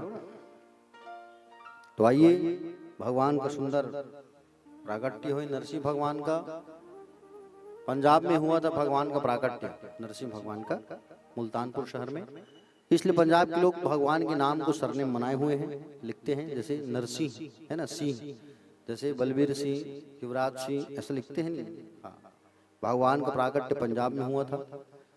बोलो नरसिंह भगवान की। आज की वाणी को मैं यही विश्राम करता हूँ। कल गजग्रह की कथा होगी, समुद्र मंथन कथा होगी, वामन अवतार होगा, राम अवतार होगा, कृष्ण जन्म होगा, बहुत सारी कथाएं और बहुत सारी प्यारी प्यारी लीलाओं के बीच कल आप सबके बीच उपस्थित होंगे। अधिक से अधिक जनसंख्या में आप सब पधारिएगा। आज की वाणी को मैं यही विश्राम करता हूँ। आरती की तैयारी कर लीजिए और अपने अपने स्थान में खड़े हो जाइए।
आरती की जय नरसिंह कुंवर की, की जय नरसिंह कुंवर की, वेद विमल यश गाओ मेरे प्रभु की, वेद विमल यश गाओ मेरे प्रभु की, आरती की जय नरसिंह कुंवर की, वेद विमल यश गाओ मेरे प्रभु जी, वेद विमल यश गाओ मेरे प्रभु की।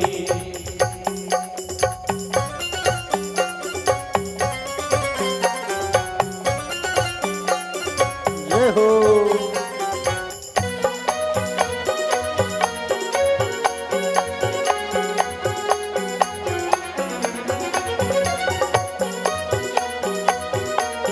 श्री राधे।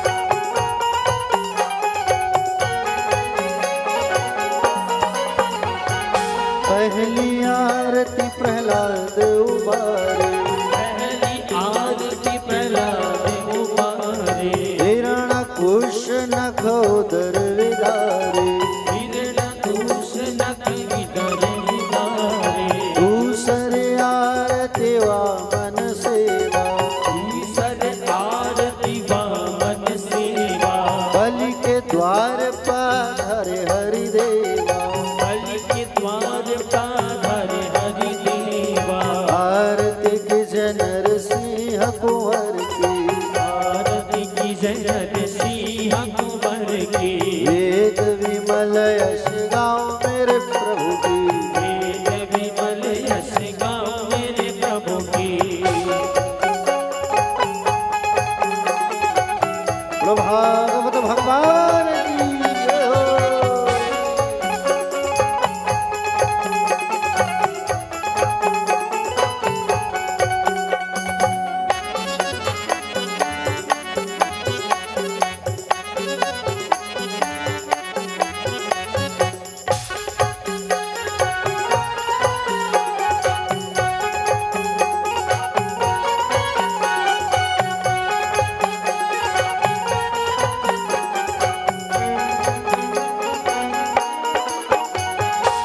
तीसरी आरती ब्रह्म पधारे, तीसरी आरती ब्रह्म पधारे, सहस्र बाहु के भुजा उखारे, सहस्र बाहु की भुजा उखारे, चौथी आरती असुर सहारे, चौथी आरती असुर सहारे, भक्त विभीषण लंका पधारे, भक्त विभीषण लंक पधारे, आरती के जय नरसिंह कुंवर की, आरती की जय नरसिंह कुंवर की, वेद विमल यश गाओ मेरे प्रभु जी, वेद विमल यश गाओ मेरे प्रभु की।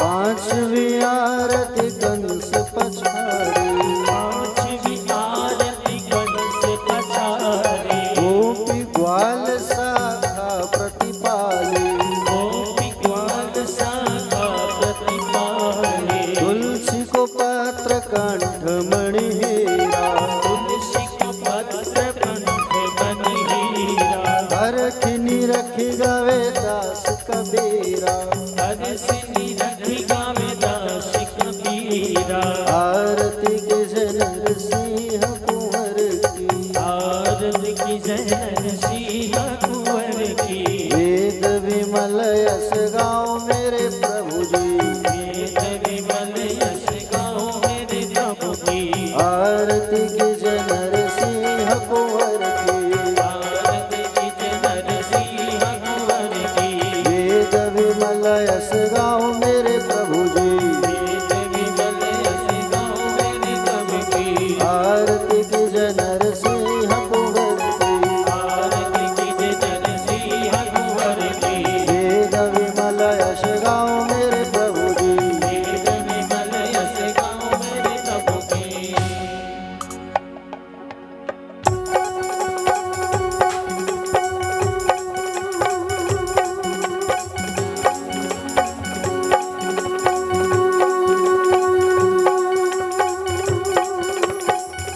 कर्पूर गौरम करुणावतारम संसार सारम भुजगेन्द्रहारम सदा वसंतम हृदयारविंदे अहं भवामि सहितं नमामि, मधुर माला निताई काली आवन माला निते शिखराई दिव्यांबराय दिगंबराय नमः शिवाय च नमः शिवाय।